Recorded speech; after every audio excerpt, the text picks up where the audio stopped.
नमस्कार दोस्तों, आपका स्वागत है फैंटेसी नॉवल ऑडियो बुक में। आज हम लेकर आए हैं एक रोमांचक और रहस्यमयी कहानी जो आपको कल्पना की एक नई दुनिया में ले जाएगी। शुरू करने से पहले एक महत्वपूर्ण सूचना। इस कहानी के सभी पात्र, स्थान, घटनाएं और नाम पूर्णतः काल्पनिक हैं। इनका किसी वास्तविक व्यक्ति, स्थान या घटना से कोई संबंध नहीं है। यदि कोई समानता पाई जाती है तो वह मात्र संयोग होगी। तो बिना किसी देरी के आइए शुरू करते हैं आज की शानदार कहानी। अध्याय 61। खाली रिकॉर्ड। बहन कहाँ गई। गोब्लिन राजा का क्रिस्टल कोर एक परिपूर्ण मानिक की तरह था, बेहद आकर्षक और मोहक। लिन मोयू ने इसे निंग यी को देते हुए कहा, तुम्हारे लिए। वाह, ये तो बहुत सुंदर है। निंग यी ने तुरंत समझ लिया कि यह क्रिस्टल कोर विशेष है। इसे पकड़ने से गर्माहट की लहरें उठी और ठंड दूर हो गई। उन्होंने डिक्टेशन में अभिनय किया। क्या ये गोब्लिन राजा का क्रिस्टल कोर है? निंग यी की आंखें आश्चर्य और खुशी से चमक उठी। लिन मोयू ने सिर हिलाया। निंग यी ने मानिक जैसे क्रिस्टल कोर को अपनी गोद में लिया और उसे हर कोण से निहारते हुए उसकी आंखों में प्रशंसा भरी हुई थी। क्या आपको इसकी कीमत पता है? लिन मोयू ने अपना सिर हिलाया। वह पूरी तरह से आश्वस्त नहीं था। उन्हें इसके बारे में सबसे पहले एक्सचेंज में पता चला, जहां एक खोज में इसका मूल्य 100,000 सोने के सिक्कों के बराबर बताया गया था। बाद में वांग यी ने उसे बताया कि इसकी कीमत कम से कम 500,000 सोने के सिक्कों के बराबर थी। लेकिन लिन मोयू को लगा कि इसकी कीमत इससे भी अधिक हो सकती है, अन्यथा राजवंश गिल्ड के युवा स्वामी ने इतनी हद तक प्रयास नहीं किए होते। हालांकि यह एक निम्न स्तरीय कालकोठरी से आया था, लेकिन निम्न स्तरीय कालकोठरी की नाइटमेयर कठिनाई को हर कोई पार नहीं कर सकता था। निंग यी अच्छे मूड में थी और उसने सावधानीपूर्वक कहा, यह गोब्लिन किंग की अंगूठी का मुख्य आइटम है, एक बॉस एक्सेसरी जिसकी कीमत करोड़ों में है। अगर इसका व्यापार होता है तो इसकी कीमत लगभग 10 मिलियन होनी चाहिए। 10 मिलियन? लिन मोयू थोड़ी हैरान रह गई। उसे इतनी कीमत की उम्मीद नहीं थी। वांग यी को भी जाहिर तौर पर ज्यादा जानकारी नहीं थी। उसने कहा कि इसकी कीमत कम से कम 500,000 है, जो 2 शून्य की गलती थी।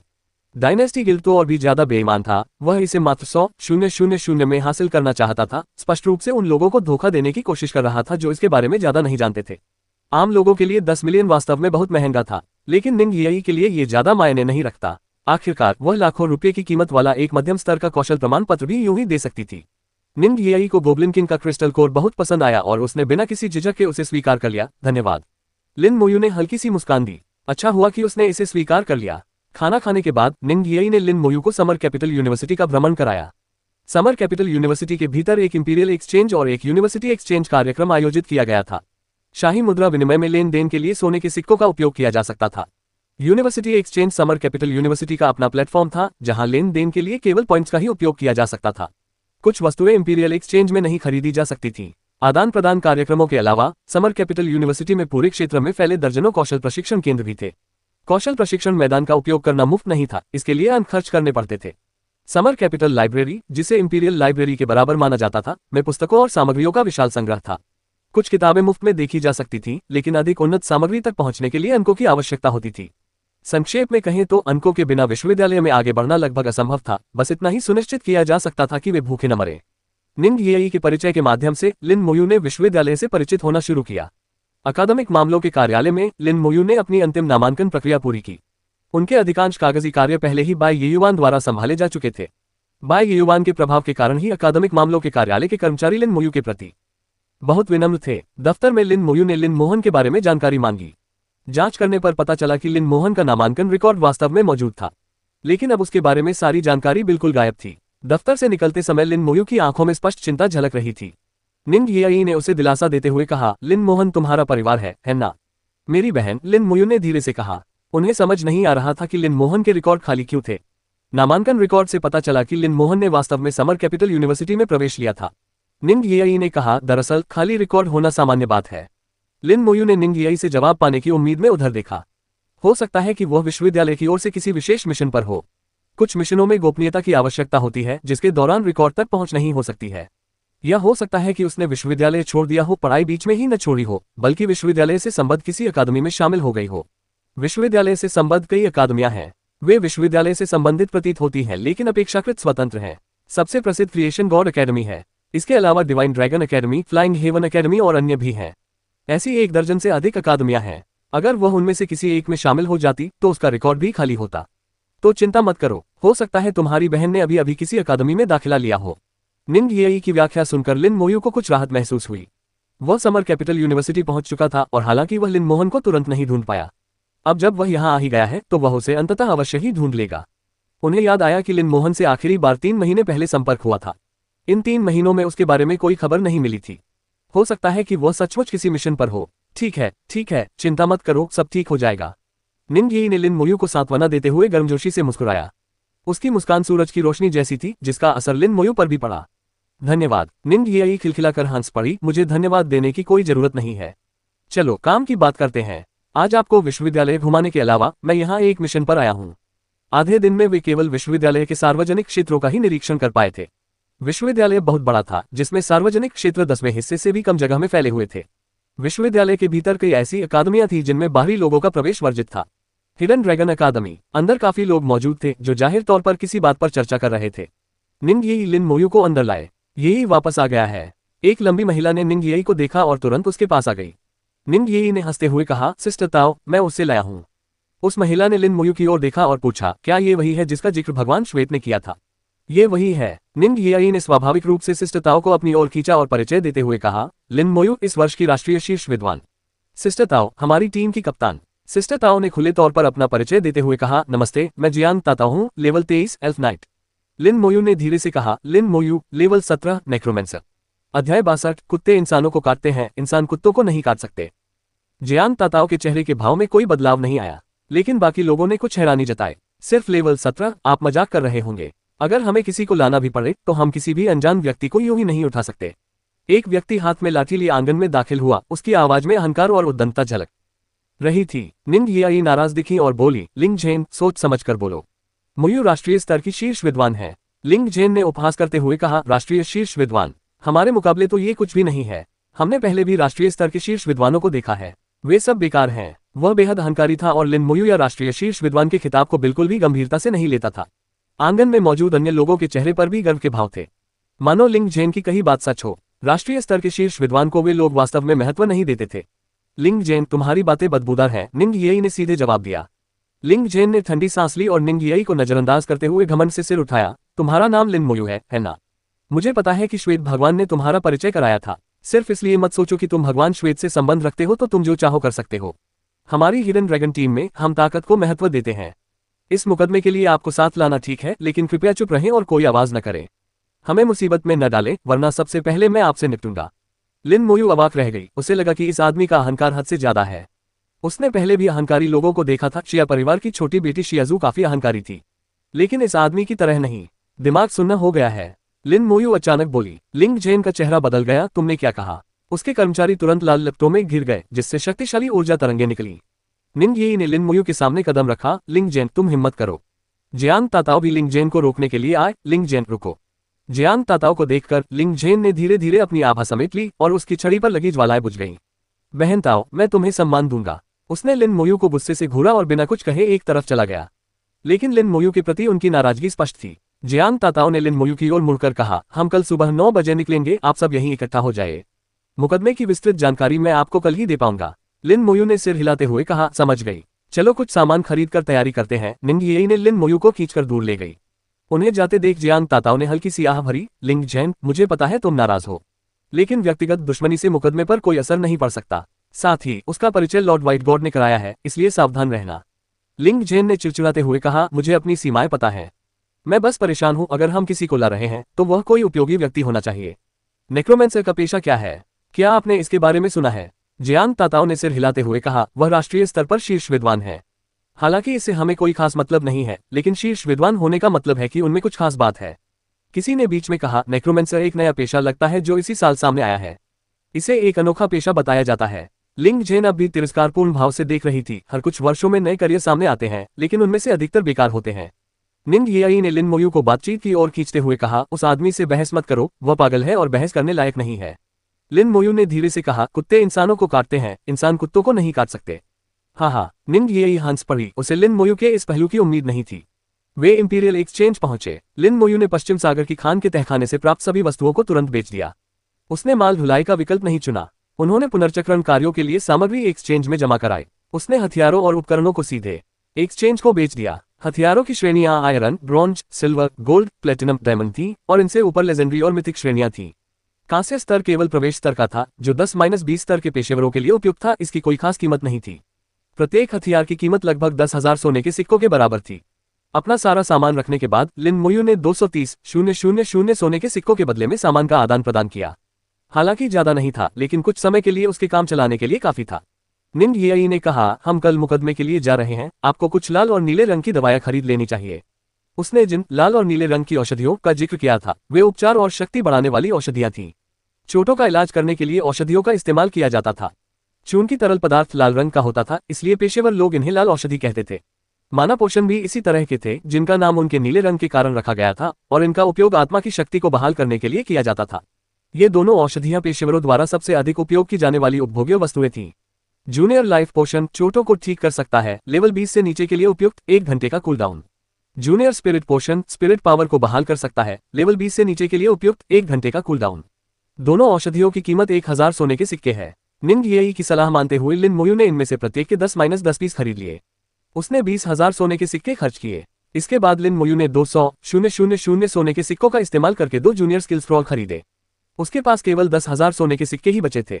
पैसा सचमुच पानी की तरह बह रहा था। फिर वे यूनिवर्सिटी एक्सचेंज में गए और 100 पॉइंट्स का इस्तेमाल करके एक कम्युनिकेशन डिवाइस खरीदा। यह उपकरण घड़ी जैसा दिखता था, कलाई पर पहनने में सुविधाजनक था, जो हर छात्र के लिए आवश्यक था। उन्होंने एक दूसरे को फ्रेंड लिस्ट में जोड़ लिया ताकि वे कभी भी कॉल कर सकें। निंग येई ने अपना छोटा हाथ हिलाया, जिससे उसकी बर्फ जैसी सफेद त्वचा दिखाई दी। अब मैं आपको कभी भी परेशान कर सकती हूँ। लिन मोयू ने तितली जैसी दिखने वाली निंग येई को देखा और हल्की सी मुस्कान भी दिखाई। अध्याय 63 नया कौशल अभिशाप प्रणाली। निंग येई के अनुसार मूल रूप से इस मुकदमे में एक और प्रतिभागी शामिल होने वाला था, लिंग जेन का भाई। लेकिन श्वेत देवता के हस्तक्षेप के कारण लिन मोयू ने उनका स्थान ले लिया। इसीलिए लिंग जेन उसके प्रति इतनी शत्रुतापूर्ण थी। निंग येई को मुकदमे की विशिष्ट जानकारी नहीं थी, लेकिन वह जानती थी कि यह बहुत महत्वपूर्ण है और इसके लिए विशिष्ट स्तर की आवश्यकताएं हैं। न ज्यादा ऊंचा, न ज्यादा नीचा, कल सब कुछ पता चल जाएगा। लिन मोयू ने लिंग जेन को गंभीरता से नहीं लिया। उनकी नजर में लिंग जेन महज एक मस्खरा था, जिसका जिक्र करना भी बेकार था। वह अहंकारी नहीं बल्कि आत्मविश्वासी था। उन्हें पूरा भरोसा था कि वे लेवल 30 से नीचे के किसी भी पेशेवर खिलाड़ी से कमजोर नहीं होंगे। छोटा सा छात्रावास का कमरा दिन के उजाले की तरह रोशन था। एक जूनियर स्किल स्क्रॉल सक्रिय हो गया। प्रकाश के एक गोले ने लिन मोयू को घेर लिया। कुछ मिनट बाद रोशनी गायब हो गई। लिन मोयू ने आह भरी। उसने कोई नया कौशल नहीं सीखा था। स्किल स्क्रॉल का उपयोग करने से हर बार स्किल सीखने की गारंटी नहीं मिलती थी। यदि कोई कौशल सीखा भी गया हो तो जरूरी नहीं कि वह नया हो, बल्कि पहले से ज्ञात हो। बहरहाल उसने कोई नया कौशल नहीं सीखा। यह सामान्य बात थी। जैसे जैसे अधिक कौशल में महारत हासिल होती गई, नए कौशल सीखने के लिए आवश्यक कौशल स्क्रॉल की संख्या में काफी वृद्धि होगी। जूनियर स्किल स्क्रॉल की कीमत सिर्फ 100,000 सोने के सिक्के है, जो कि ज्यादा महंगी नहीं है। 100 का इस्तेमाल करने पर भी कुल 10 मिलियन ही लगेंगे। लेकिन मध्यम स्तर के कौशल वाले स्क्रॉल की कीमत 10 मिलियन है। बहुत सारे स्क्रॉल का उपयोग करना बहुत महंगा पड़ेगा। लिन मोयू के पास 2 जूनियर स्किल स्क्रॉल थे। एक के असफल होने पर उसने दूसरे का इस्तेमाल किया। प्रकाश का गोला फिर से प्रकट हुआ और उसे घेर लिया। धीरे धीरे लिन मोयू ने अपने शरीर में गर्मी महसूस की। उसके भीतर से एक अजीब सी ऊर्जा उभरने लगी। उन्हें पहले भी इस तरह का अनुभव हो चुका था। वह थोड़ा उत्साहित महसूस कर रहा था। एक नया कौशल। ये पांडुलिपि व्यर्थ नहीं गई। प्राप्त कौशल धीमा अभिशाप। धीमा अभिशाप स्तर 1 5 मीटर के दायरे में मौजूद दुश्मनों को अभिशाप दें, जिससे उनकी गति 1 मिनट के लिए 5% कम हो जाएगी। अपनी प्रतिभा को निखारकर शाप का दायरा 5 मीटर से बढ़कर 100 मीटर हो गया, जो कि 20 गुना वृद्धि है। धीमा करने का प्रभाव भी 20 गुना बढ़ गया, जिससे लक्ष्य की गति को हमले और चलने की गति सहित पूरे 100% तक कम किया जा सकता है। इससे दुश्मन की आक्रमण क्षमता में आधे से अधिक की कमी आई। और यह 20 मिनट तक चला। एक अद्भुत कौशल। दूसरा अद्भुत कौशल। लिन मोयू ने श्लोकस का अध्ययन किया। मेरी क्षमताओं को आह्वान, आक्रमण और अभिशाप प्रणालियों में वर्गीकृत किया जा सकता है। मुझे आश्चर्य है कि क्या अन्य प्रणालियां भी होंगी। शाप प्रणाली कौशल दुश्मनों को बहुत कमजोर कर देते हैं, जिससे न केवल सुरक्षा में काफी वृद्धि होती है, बल्कि अप्रत्यक्ष रूप से मेरी अपनी आक्रमण शक्ति भी बढ़ जाती है। चाहे कोई भी प्रणाली हो, वे सभी बहुत शक्तिशाली हैं। उस कौशल का अध्ययन करने के बाद उसने आध्यात्मिक शक्ति का उपयोग करके 4 कंकाल योद्धाओं को बुलाया, फिर एक जूनियर स्पिरिट पोशन पिया। उसकी आध्यात्मिक शक्ति तेजी से ठीक होने लगी। औषधि का प्रभाव 10 मिनट बाद 100 स्पिरिट पावर बहाल होने तक बना रहा। औषधि के प्रभाव को जानते हुए लिन मोयू ने ध्यान करना शुरू कर दिया। 100 स्पिरिट पावर, 2 औषधियों के बीच 1 घंटे का कूलडाउन। उनकी 1000 आध्यात्मिक शक्तियों के लिए ये केवल 1/10वां हिस्सा था। केवल औषधियों पर निर्भर रहने से पूरी तरह से ठीक होने में 10 घंटे लगेंगे। कुल मिलाकर ये ध्यान से बहुत तेज नहीं था। लिन मोयू ने गणना की कि औषधियों के साथ ध्यान का उपयोग करने से दक्षता में बहुत अधिक सुधार नहीं हुआ। बार बार ध्यान भंग करके पेय पदार्थ पीने से ध्यान की गुणवत्ता पर बहुत बुरा असर पड़ेगा। न केवल परेशानीजनक बल्कि प्रतिकूल भी। संचार उपकरण से एक मधुर धुन बजने लगी, जिससे लिन मोयू ध्यान की अवस्था से बाहर आ गई। निंग येई ने रिंगटोन सेट कर रखी थी। वह लिन मोयू के डिवाइस में एकमात्र संपर्क व्यक्ति थी। जागो, सूरज की रोशनी तुम्हारी पीठ पर पड़ रही है। जैसे ही उसने जवाब दिया, निंग येई की शरारती आवाज सुनाई दी। मैं नीचे हूँ, जल्दी नीचे आ जाओ नाश्ता करने के लिए। हम नाश्ते के तुरंत बाद निकल रहे हैं। ठीक है। निंग येई ने बहुत सारा खाना खरीदा था। हमें नहीं पता कि इसमें कितना समय लगेगा। अतिरिक्त भोजन तैयार करने की जरूरत है। नहीं तो पिछली बार की तरह ये युवती भूख से मरने ही वाली थी। अच्छा हुआ कि हमारे पास आपके शकरकंद थे। लिन मोयू खिलखिलाकर हंस पड़ी। उसके पास बंस थे लेकिन उसने उन्हें नहीं खाया बल्कि शकरकंद खाने पर जोर दिया। लिन मोयू चुपचाप उनके पीछे पीछे चली और बिल का भुगतान किया। उसने 2 लोगों के 1 महीने के भोजन के लिए 10,000 सोने के सिक्के खर्च किए। सौभाग्य से उनके पास इतना बड़ा भंडारण स्थान था कि वह सब कुछ उसमें रख सके। समर कैपिटल यूनिवर्सिटी में खर्चे वास्तव में बहुत अधिक थे, पैसा पानी की तरह बहता था। 10,000 सोने के सिक्के पश्चिमी सागर शहर में लिन मोयू का कई वर्षों तक पेट भर सकते थे। जियान ताताओ और अन्य लोग पहले से ही हिडन ड्रैगन अकादमी में इंतजार कर रहे थे। सिर्फ वे ही नहीं बल्कि अकादमी में कई अन्य लोगों ने भी टीमें बनाई थीं। निंग यी ने लिन मोयू को खींच लिया। जियान ताताओ ने समय देखा और गंभीरता से कहा, टेलीपोर्ट करने के बाद इधर उधर मत भटक जाना। उन्हें स्पष्ट रूप से अनुभव था, यह उनका पहला प्रयास नहीं था। लिंग जेन ने घृणा से लिन मोयू को घूरते हुए कहा, बच्चे हमें नीचे मत गिराओ। निंग यी ने ठंडी आवाज में कहा, तुम हमें नीचे मत गिराना। जियान ताताओ को सिरदर्द हो रहा था। आपके मन में जो भी मतभेद या विचार हो उन्हें मुकदमे के बाद के लिए बचाकर रखें। आप सभी को इस मुकदमे का महत्व समझना चाहिए। अब आप सभी अपने अपने करियर के बारे में बताइए। टीम लीडर होने के नाते अब उन्हें टीम को एकजुट करना था। भले ही यह एकजुटता केवल सतही तौर पर ही दिखाई दे, लेकिन ऐसा करना आवश्यक था, अन्यथा वे मुकदमे को छोड़ ही दे तो बेहतर होगा। दुवानगाओ स्तर 20 पैगंबर, मियाओ यू स्तर 20 एल्फेल्डर। पैगंबर और एल्विन एल्डर दोनों ही सहायक भूमिकाएं थीं और वे भी दुर्लभ थीं। पैगंबर मुख्य रूप से विभिन्न अवस्थाओं को बढ़ाते थे। पूर्ण कौशल से लैस एक उच्च स्तरीय पैगंबर किसी टीम की युद्ध शक्ति को कम से कम दोगुना कर सकता था। एल्विन एल्डर्स उपचारक प्रकार के पेशेवर थे जो उपचार और साधारण राक्षस नियंत्रण में विशेषज्ञता रखते थे। जियान ताताओ की निगाहों के सामने लिंग जेन ने अनिच्छा से कहा, लिंग जेन लेवल 21 वॉलॉक। एलिमेंटल मेजिस की तरह वॉलॉक भी जादूगर प्रकार के पेशे थे और दुर्लभ पेशे थे। कुछ क्षेत्रों में उनके कौशल समान थे लेकिन अन्य क्षेत्रों में भिन्न थे। निंग यी लेवल 19 छाया हत्यारा। लिन मोयू लेवल 17 नेक्रोमेंसर। जियान ताताओ स्तर 23 एल्विन नाइट। जियान ताताओ की निगाहें सब पर घूम गईं। मैं फिर से कहता हूं, हमें इस मुकदमे के लिए एकजुट होना होगा। मुकदमे के दौरान जो कोई भी हमें बदनाम करने की हिम्मत करेगा तो मेरे कठोर रवैये के लिए मुझे दोष मत देना। जियान ताताओ का चेहरा गंभीर था, यहां तक कि लिंग जेन ने भी चौकन्ने होकर सुनना शुरू कर दिया। निंग यी मुस्कुराए और बोली, चिंता मत करो बहन ताओ, हम मुकदमे को बिल्कुल भी प्रभावित नहीं करेंगे। अचानक हवा में एक विशाल टेलीपोर्टेशन सरणी प्रकट हुई। हिडन ड्रैगन अकादमी प्रायोगिक टेलीपोर्टेशन शुरू करें। 64 परीक्षण मिशन जलपरी का आंसू। आकाश में एक विशाल मीनार की छाया दिखाई दी। वह मीनार आकाश से पृथ्वी तक फैली हुई थी। यह दिव्य ग्रीष्म ऋतु का टावर है, निंग यी ने धीरे से कहा। लिन मोयू भी हैरान रह गई। समर कैपिटल यूनिवर्सिटी में प्रवेश करने के बाद से उसने डिवाइन समर टावर को नहीं देखा था। उन्हें उम्मीद नहीं थी कि यह अचानक आकाश में प्रकट हो जाएगा। टावर की चोटी से तेज रोशनी निकली जिसने हिडन ड्रैगन अकेडमी को घेर लिया। अकादमी के छात्रों को एक साथ परीक्षण स्थल पर टेलीपोर्ट कर दिया गया। यह टेलीपोर्टेशन 10 सेकंड से अधिक समय तक चला, जिससे पता चलता है कि परीक्षण स्थल विश्वविद्यालय से बहुत दूर था। समुद्र की लहरों की आवाज उनके कानों तक पहुंची। तट के पास स्थित वेस्ट सी सिटी से आने वाली लिन मोयू लहरों की आवाज से इतनी परिचित थी कि वह इसे पहचानने में गलती नहीं कर सकती थी। परीक्षण स्थल समुद्र के किनारे था। उनके पैर फिर से जमीन पर टिक गए। तेज धूप पड़ने से दृष्टि तुरंत वापस सामान्य हो गई। लिन मोयू को ऐसा लगा जैसे वह वेस्ट सी सिटी के समुद्र तट पर वापस आ गया हो। निंग यी का चेहरा पीला पड़ गया था। उसका छोटा हाथ लिन मोयू की बांह को कसकर पकड़े हुए था। मुंह फुलाते हुए उसने कहा, मेरा सिर घूम रहा है। लंबी दूरी का टेलीपोर्टेशन वाकई बहुत असुविधाजनक है। जियान ताताओ ने कहा, कुछ बार करने के बाद आपको इसकी आदत हो जाएगी। शुरुआत में हर कोई ऐसा ही होता है। उसने लिन मोयू को थोड़ी हैरानी से देखा क्योंकि उसमें असुविधा का कोई संकेत नहीं दिख रहा था। क्या ऐसा हो सकता है कि वह अक्सर टेलीपोर्टेशन एरे का इस्तेमाल करता हो? उसने सोचा। उसके प्रति उसकी घृणा कुछ हद तक कम हो गई थी। लिन मोयू ने अपने आसपास के वातावरण का अवलोकन किया। वे एक द्वीप पर थे। समुद्र तट उनसे ज्यादा दूर नहीं था। वे एक रेतीले समुद्र तट पर खड़े थे। लहरें एक के बाद एक आती रहीं। कुछ ही दूरी पर एक प्रकाश अवरोधक दिखाई दिया। यह अवरोधक लगभग पूरे द्वीप को घेरे हुए था। वे बैरियर के बाहर थे। इसके माध्यम से द्वीप के अंदर कई राक्षसों को देखा जा सकता था। प्रत्येक व्यक्ति के सामने एक चमकता हुआ पत्थर तैर रहा था। यह एक मिशन स्टोन है, जियान ताताओ ने कहा और तुरंत अपना स्टोन उठा लिया। लिन मोयू ने भी अपना मिशन स्टोन पकड़ लिया। जैसे ही उसने उसे छुआ, उसे उनके परीक्षण मिशन का अर्थ समझ आ गया।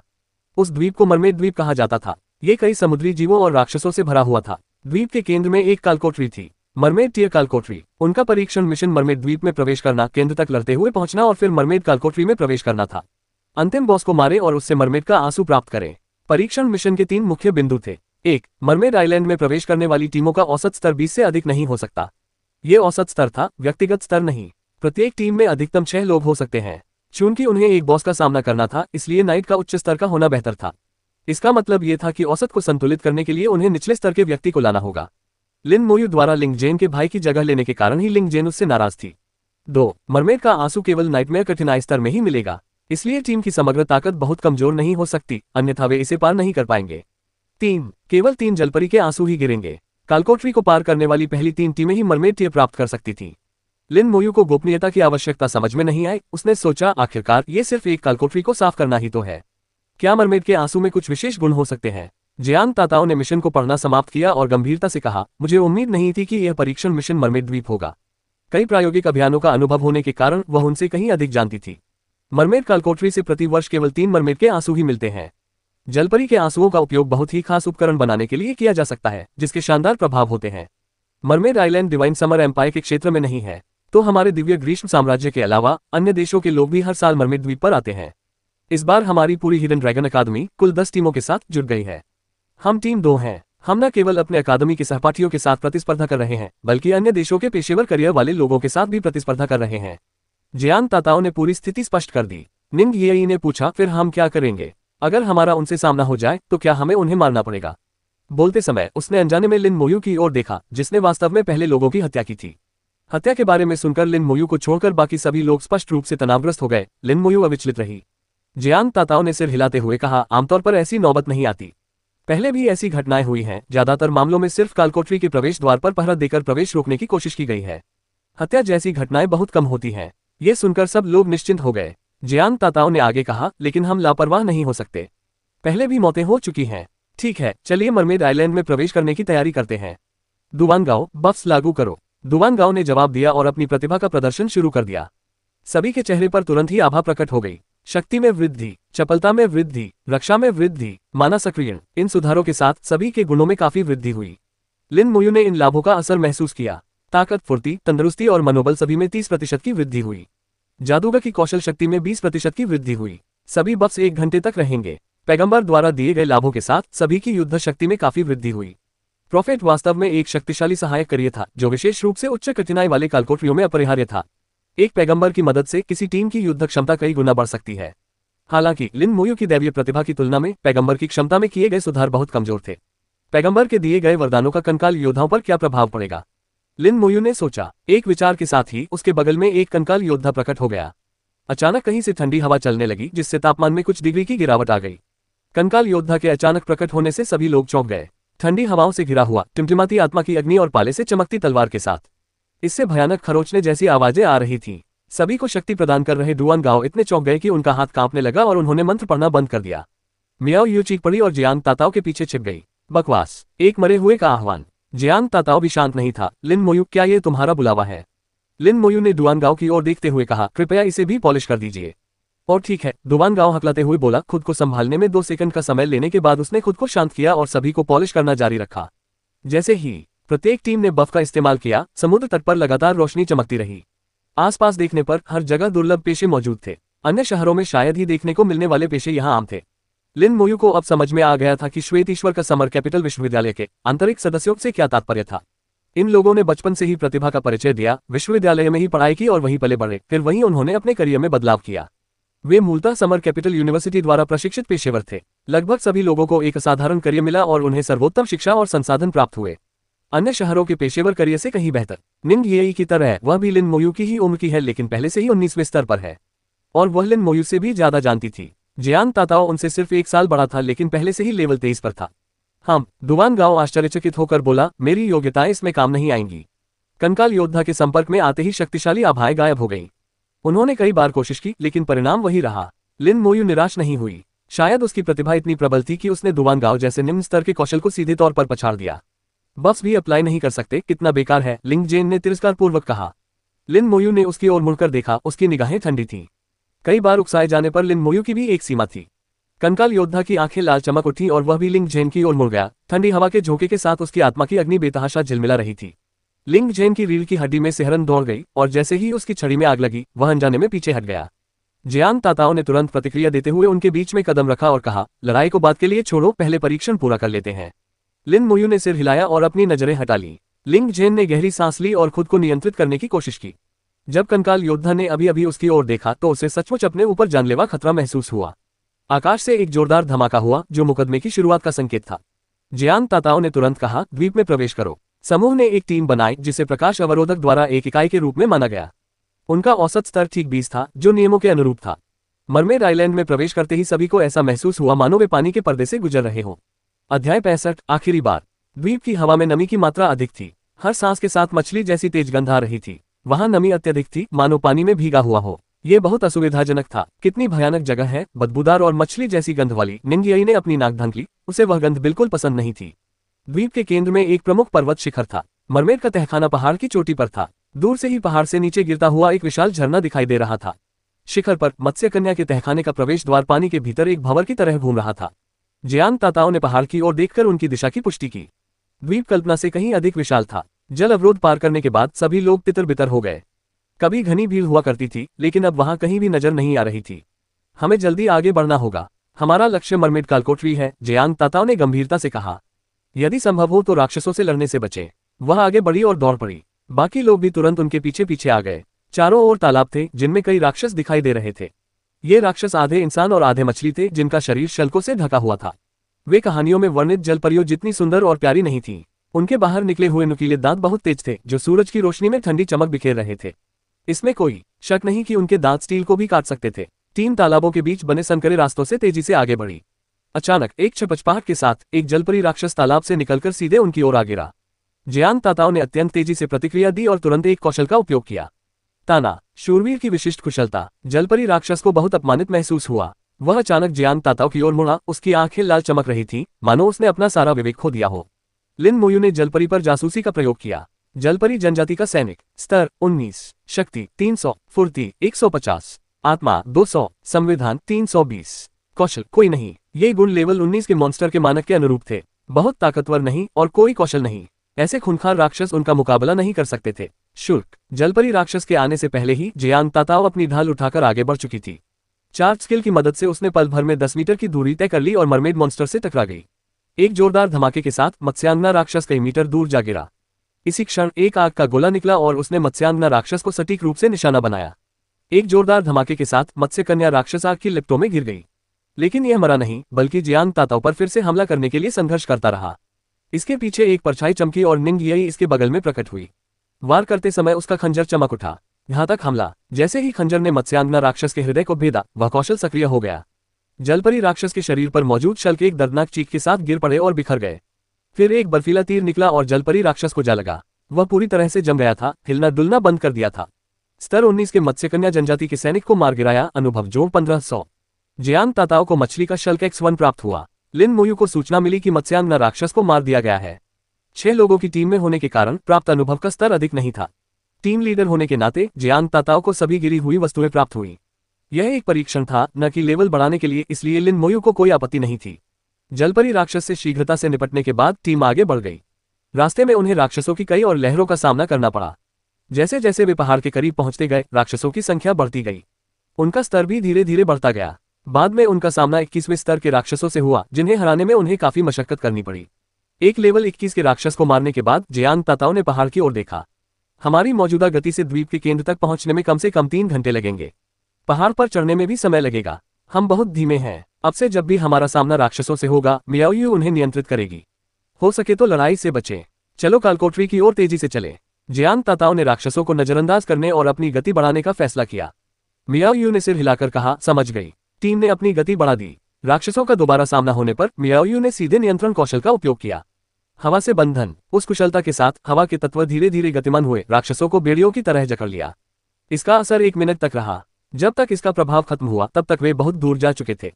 इससे उनकी गति में काफी वृद्धि हुई। महज 20 मिनट बाद उन्हें पहाड़ की तलहटी दिखाई देने लगी। जियांग ताताओ के अनुमान के अनुसार वे पीछे थे। अन्य टीमें उनसे काफी आगे निकलकर पर्वत के आधार तक पहुंच चुकी थीं।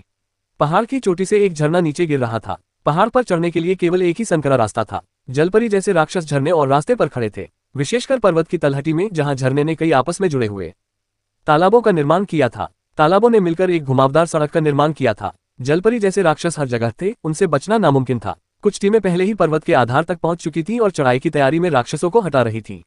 जियांग ताताओ ने दांत पीसते हुए कहा, अगर हम सीधे हमला करें तो क्या हमारे पास कोई मौका है? मियाओयू ने सिर हिलाते हुए कहा, यह बहुत ज्यादा है। मैं इन सबको नियंत्रित नहीं कर सकती, और वे 22वें स्तर पर हैं, मुझसे भी ऊंचे स्तर पर।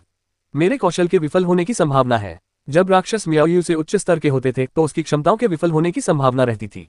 रास्ते में ये कई बार विफल रहा, लेकिन तब वहां केवल एक ही राक्षस था, इसलिए नियंत्रण विफल होने पर उन्होंने उसे मार डाला। लेकिन यहाँ राक्षसों की संख्या बहुत अधिक थी, किसी सैन्य शिविर की तरह घना।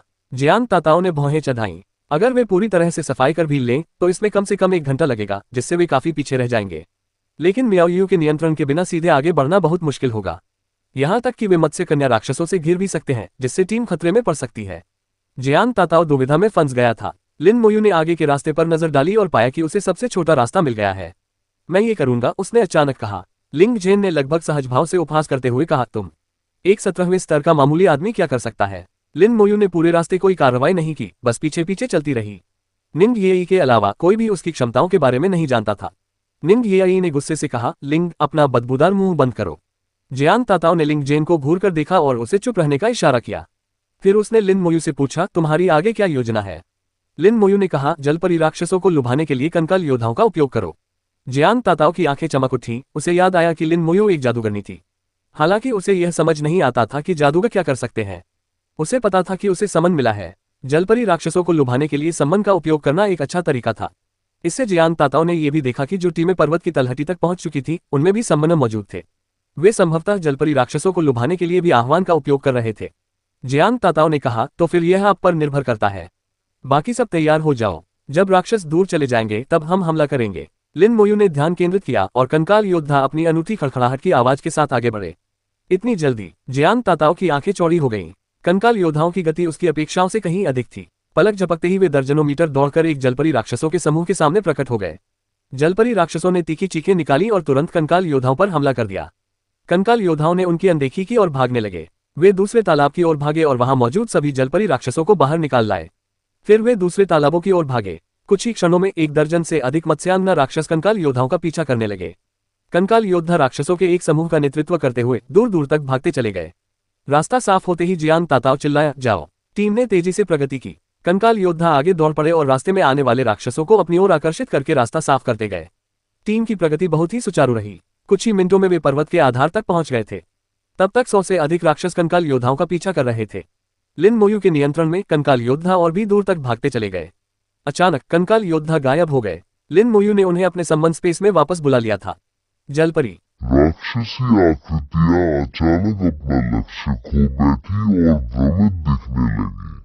जियान ताताओ ने राहत की एक लंबी सांस ली और कहा, शाबाश। निंग ये खिलखिलाकर हंस पड़ी। कितना अद्भुत।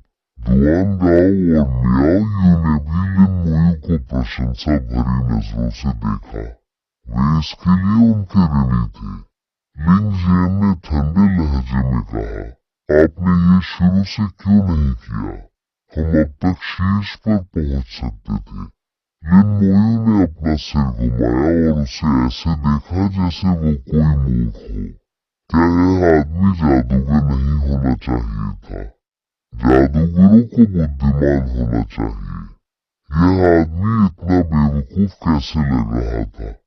निंग येई ने चिढ़कर कहा, लिंग जेन, अपना बदबूदार मुंह बंद करो। बकवास करना बंद करो। अगर तुम इतने काबिल हो तो खुद ही कर लो। लिन मोयू ने ठंडे लहजे में उसकी ओर देखा और कहा, आखिरी बार। लिंग जेन ने तिरस्कारपूर्ण भाव से कहा, ये तो बस बुलावे पर निर्भर है। उद्धरण चिन्ह। जियान ताताओ ने लिंग जेन की बात काटते हुए कहा, बस करो, चुप रहो। लिंग जेन ने बार बार लिन मोयू को निशाना बनाया था। लिन मोयू शायद ही कभी बोलती थी, लेकिन लिंग जेन हमेशा झगड़ा शुरू कर देती थी। यह आसानी से देखा जा सकता था कि समस्या कौन पैदा कर रहा था। अचानक पहाड़ की चोटी से चीखें सुनाई दी। सभी ने ऊपर की ओर देखा तो उन्हें पहाड़ से नीचे की ओर दौड़ती हुई कई जलपरी जैसी राक्षसी आकृतियां दिखाई दी। जो टीमें पहले ऊपर चढ़ गई थीं, वे तेजी से नीचे की ओर लौटने लगी। अध्याय 66, या तो वह जाएगा या मैं जाऊंगा। जियान ताताओ के चेहरे के भाव एकदम बदल गए। जल्दी पीछे हटो। टीम तुरंत पहाड़ के आधार से पीछे हट गई। पहाड़ की चोटी से 100 से अधिक जलपरी राक्षसी आकृतियां नीचे की ओर दौड़ी और ऊपर जाने का रास्ता पूरी तरह से अवरुद्ध कर दिया। किसी ने जानबूझकर मत्स्य कन्या राक्षसों को यहां बुलाया है। लिन मोयू ने राक्षसों के झुंड के सामने एक व्यक्ति को दौड़ते हुए देखा जो उन्हें आकर्षित कर रहा था। इस व्यक्ति ने उनसे अलग कपड़े पहने थे, न तो समर कैपिटल यूनिवर्सिटी के और न ही डिवाइन समर एम्पायर के। जियान ताताओ ने भी उसे देखा और कहा, वह चेरी ब्लॉसम देश से है। यह उनका अनूठा करियर होना चाहिए। उन्योजी। उस व्यक्ति के कपड़ों पर चेरी ब्लॉसम की पैटर्न की कढ़ाई की गई थी। लिन मोयू ने उन्योजी पेशे के बारे में नहीं सुना था। निंग येई ने गंभीरता से कहा, मैंने सुना है कि इस पेशे में बहुत ही कपटपूर्ण व्यवहार किया जाता है। जियान ताताओ ने कहा, वास्तव में उनके पास कई तरह की तरकीबें हैं। ओन्योजी ने 2 ताबीज निकाले और उन्हें इधर उधर फेंक दिया। ताबीज हवा में ही फट गए, जिससे 2 विशाल छायादार आकृतियां बन गईं। परछाइयां तुरंत हवा से पहाड़ की ओर नीचे उतरने लगीं। कंकाल योद्धाओं की तरह उन्होंने पर्वत की तलहटी में स्थित तालाबों से सभी राक्षसों को अपनी ओर आकर्षित किया। हिडन ड्रैगन एकेडमी के पीछे हट रहे छात्रों को देखते ही देखते राक्षसों ने उन्हें घेर लिया। वे लगातार अपने कौशल का इस्तेमाल करते रहे, आगे बढ़ने की कोशिश करते रहे, लेकिन वहां इतने सारे राक्षस थे कि उनमें से अधिकांश भाग नहीं सके। कोई रास्ता न देखकर वे एक एक करके सफेद रोशनी में चमकने लगे और टेलीपोर्ट होकर गायब हो गए। द्वीप में प्रवेश करने से पहले दिए गए मिशन स्टोन टेलीपोर्टेशन स्टोन के रूप में भी काम करते थे। खतरे में होने पर इनका इस्तेमाल भाग निकलने के लिए किया जा सकता है, लेकिन एक बार टेलीपोर्ट हो जाने के बाद ये परीक्षण मिशन असफल हो जाएगा। निंग येई ने कहा, यह ओन्योजी का शिकिगामी कौशल है। कहते हैं कि यह प्राचीन आत्माओं को बुला सकता है। मियाओ यू ने धीमी आवाज में पूछा, वह ऐसा क्यों कर रहा है? जियांग ताताओ ने कहा, वह हमें पहाड़ पर चढ़ने से रोकना चाहता है। अब पर्वत की तलहटी राक्षसों से भरी हुई थी। कुल मिलाकर कम से कम 200 राक्षस थे। इसके अलावा पहाड़ी रास्ते पर 100 से अधिक और भी हैं। कुल मिलाकर 300 से अधिक राक्षस, जिन्होंने ऊपर जाने का रास्ता पूरी तरह से अवरुद्ध कर दिया था। उन सबको साफ करने में घंटों लग जाएंगे। ओन्योजी अपने शिकिगामी पर सवार होकर हवा में तैरते हुए जोर से हंसते हुए बोले, तुम यहीं रहो। ये कालकोटरी मेरे महान चेरी ब्लॉसम देश की है। इसके साथ ही शिकिगामी उसे उठाकर ले गए और पल भर में गायब हो गए। नीच, ओनम्योजी का करियर शानदार रहा है। लगता है चेरी ब्लॉसम कंट्री ने इस बार पूरी जान लगा दी है। जब तक हम इन सभी राक्षसों को खत्म करेंगे तब तक बहुत देर हो चुकी होगी, और अब हमारी टीमें बिखरी हुई हैं। कई लोगों ने मुकदमे से किनारा कर लिया है। कोई बात नहीं, हम कालकोटरी के प्रवेश द्वार पर फिर से इकट्ठा हो सकते हैं। अब समस्या यह है कि वहां तक कैसे पहुंचा जाए। शायद किसी को राक्षसों को भगाने के लिए खुद को बलिदान कर देना चाहिए। अरे, क्या तुम्हें लगता है कि हम 40 सेकंड में ट्रांजिशन करने में माहिर हैं? क्या तुम्हें नहीं पता कि राक्षसों को लुभाना कितना खतरनाक होता है? ये सिर्फ 10 या 20 राक्षस नहीं हैं, ये तो सैकड़ों हैं। इसे बुलाने वालों को करने दो। तुम्हें लगता है कि सामने कुछ भी कर सकते हैं? वे कुछ राक्षसों को लुभा सकते हैं, लेकिन सैकड़ों को? तुम मजाक कर रहे हो। जियांग ताताओ ने लिन मोयू की ओर देखा, क्या आप ये कर सकते हैं? लिन मोयू ने हल्के से सिर हिलाया और तभी एक कंकाल योद्धा दौड़कर उसके पास आ गया। एक कंकाल, एक मरे हुए प्राणी का आह्वान। ये किसका बुलावा है? यह क्या कर रहा है? ये राक्षसों को आकर्षित करेगा। ये बहुत तेज है। कंकाल योद्धा के प्रकट होने से राक्षसों के झुंड का ध्यान तुरंत आकर्षित हो गया।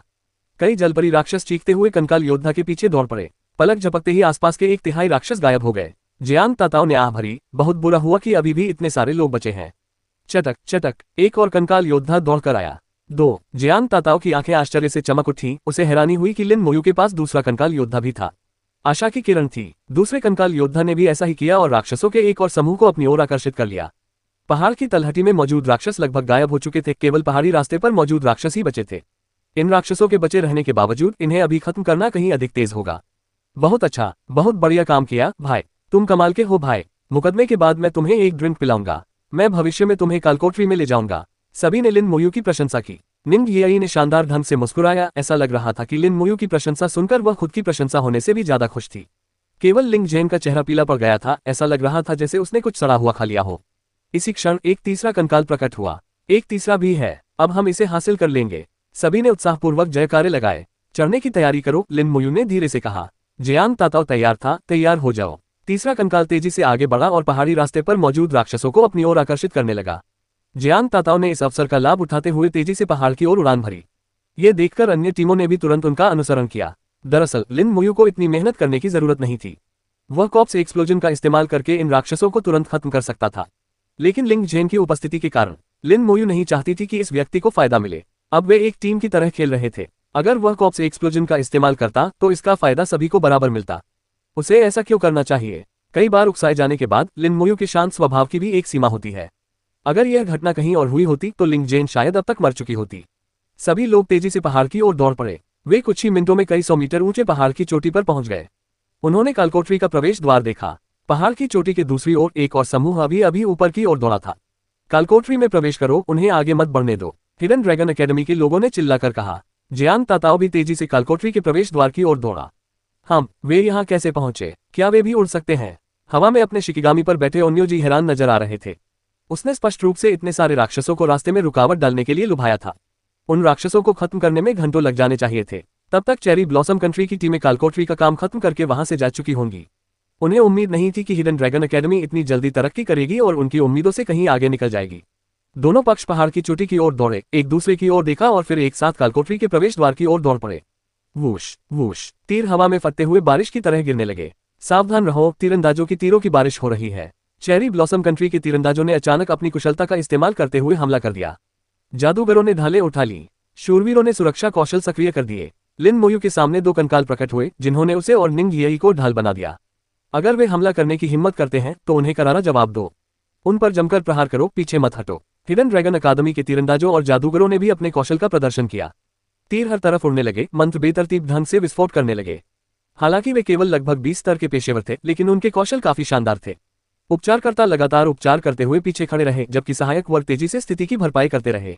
आकाश में प्रकाश के स्तंभों की एक चिंगारी सी दिखाई दी। शूरवीर भी युद्ध में शामिल हो गए। उन्होंने हमला किया और आपस में भिड़ गए। इस मुठभेड़ की लड़ाई के लिए पहले से कोई तैयारी नहीं थी, न ही कोई औपचारिक गठन था। वहां का माहौल बेहद अराजक हो गया। दोनों पक्ष बराबरी पर थे, कोई भी दूसरे पर विजय प्राप्त करने में सक्षम नहीं था। लिन मोयू के दृष्टिकोण से डिवाइन समर एम्पायर पक्ष अधिक मजबूत होना चाहिए। हिडन ड्रैगन अकादमी के सभी छात्र पेशेवर वर्ग में श्रेष्ठ थे। उनके कौशल और उपकरण बहुत शक्तिशाली थे।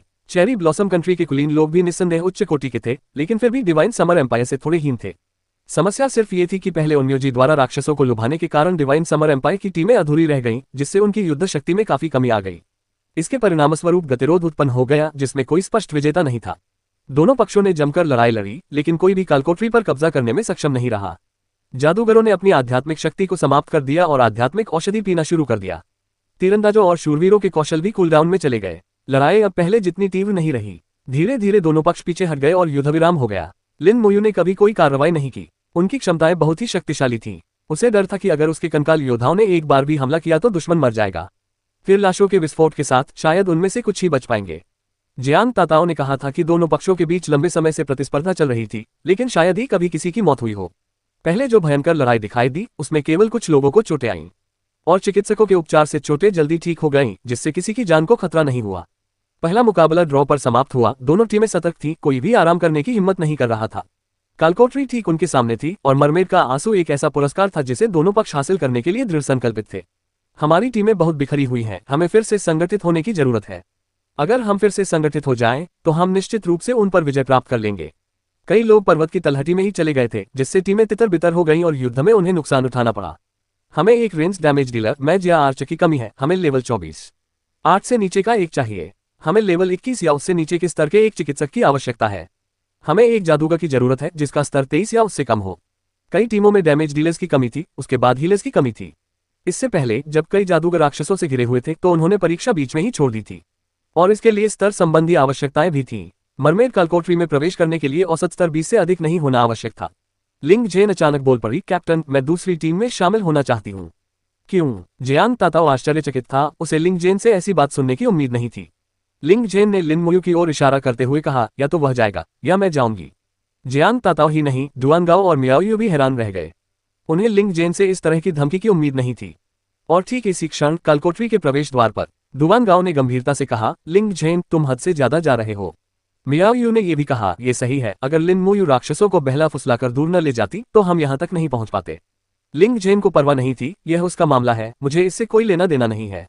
मैं फिर से कह रही हूं, या तो वह जाएगा या मैं जाऊंगी। निंग येई ने ताना मारते हुए कहा, लिंग जेन, तुम सचमुच एक कुत्ते हो। लिंग जेन ने निंग येई को नजरअंदाज किया, कप्तान, आप चुने। अध्याय 67, बफ्स को भूल जाओ, जल्दी करो और अनुसरण करो।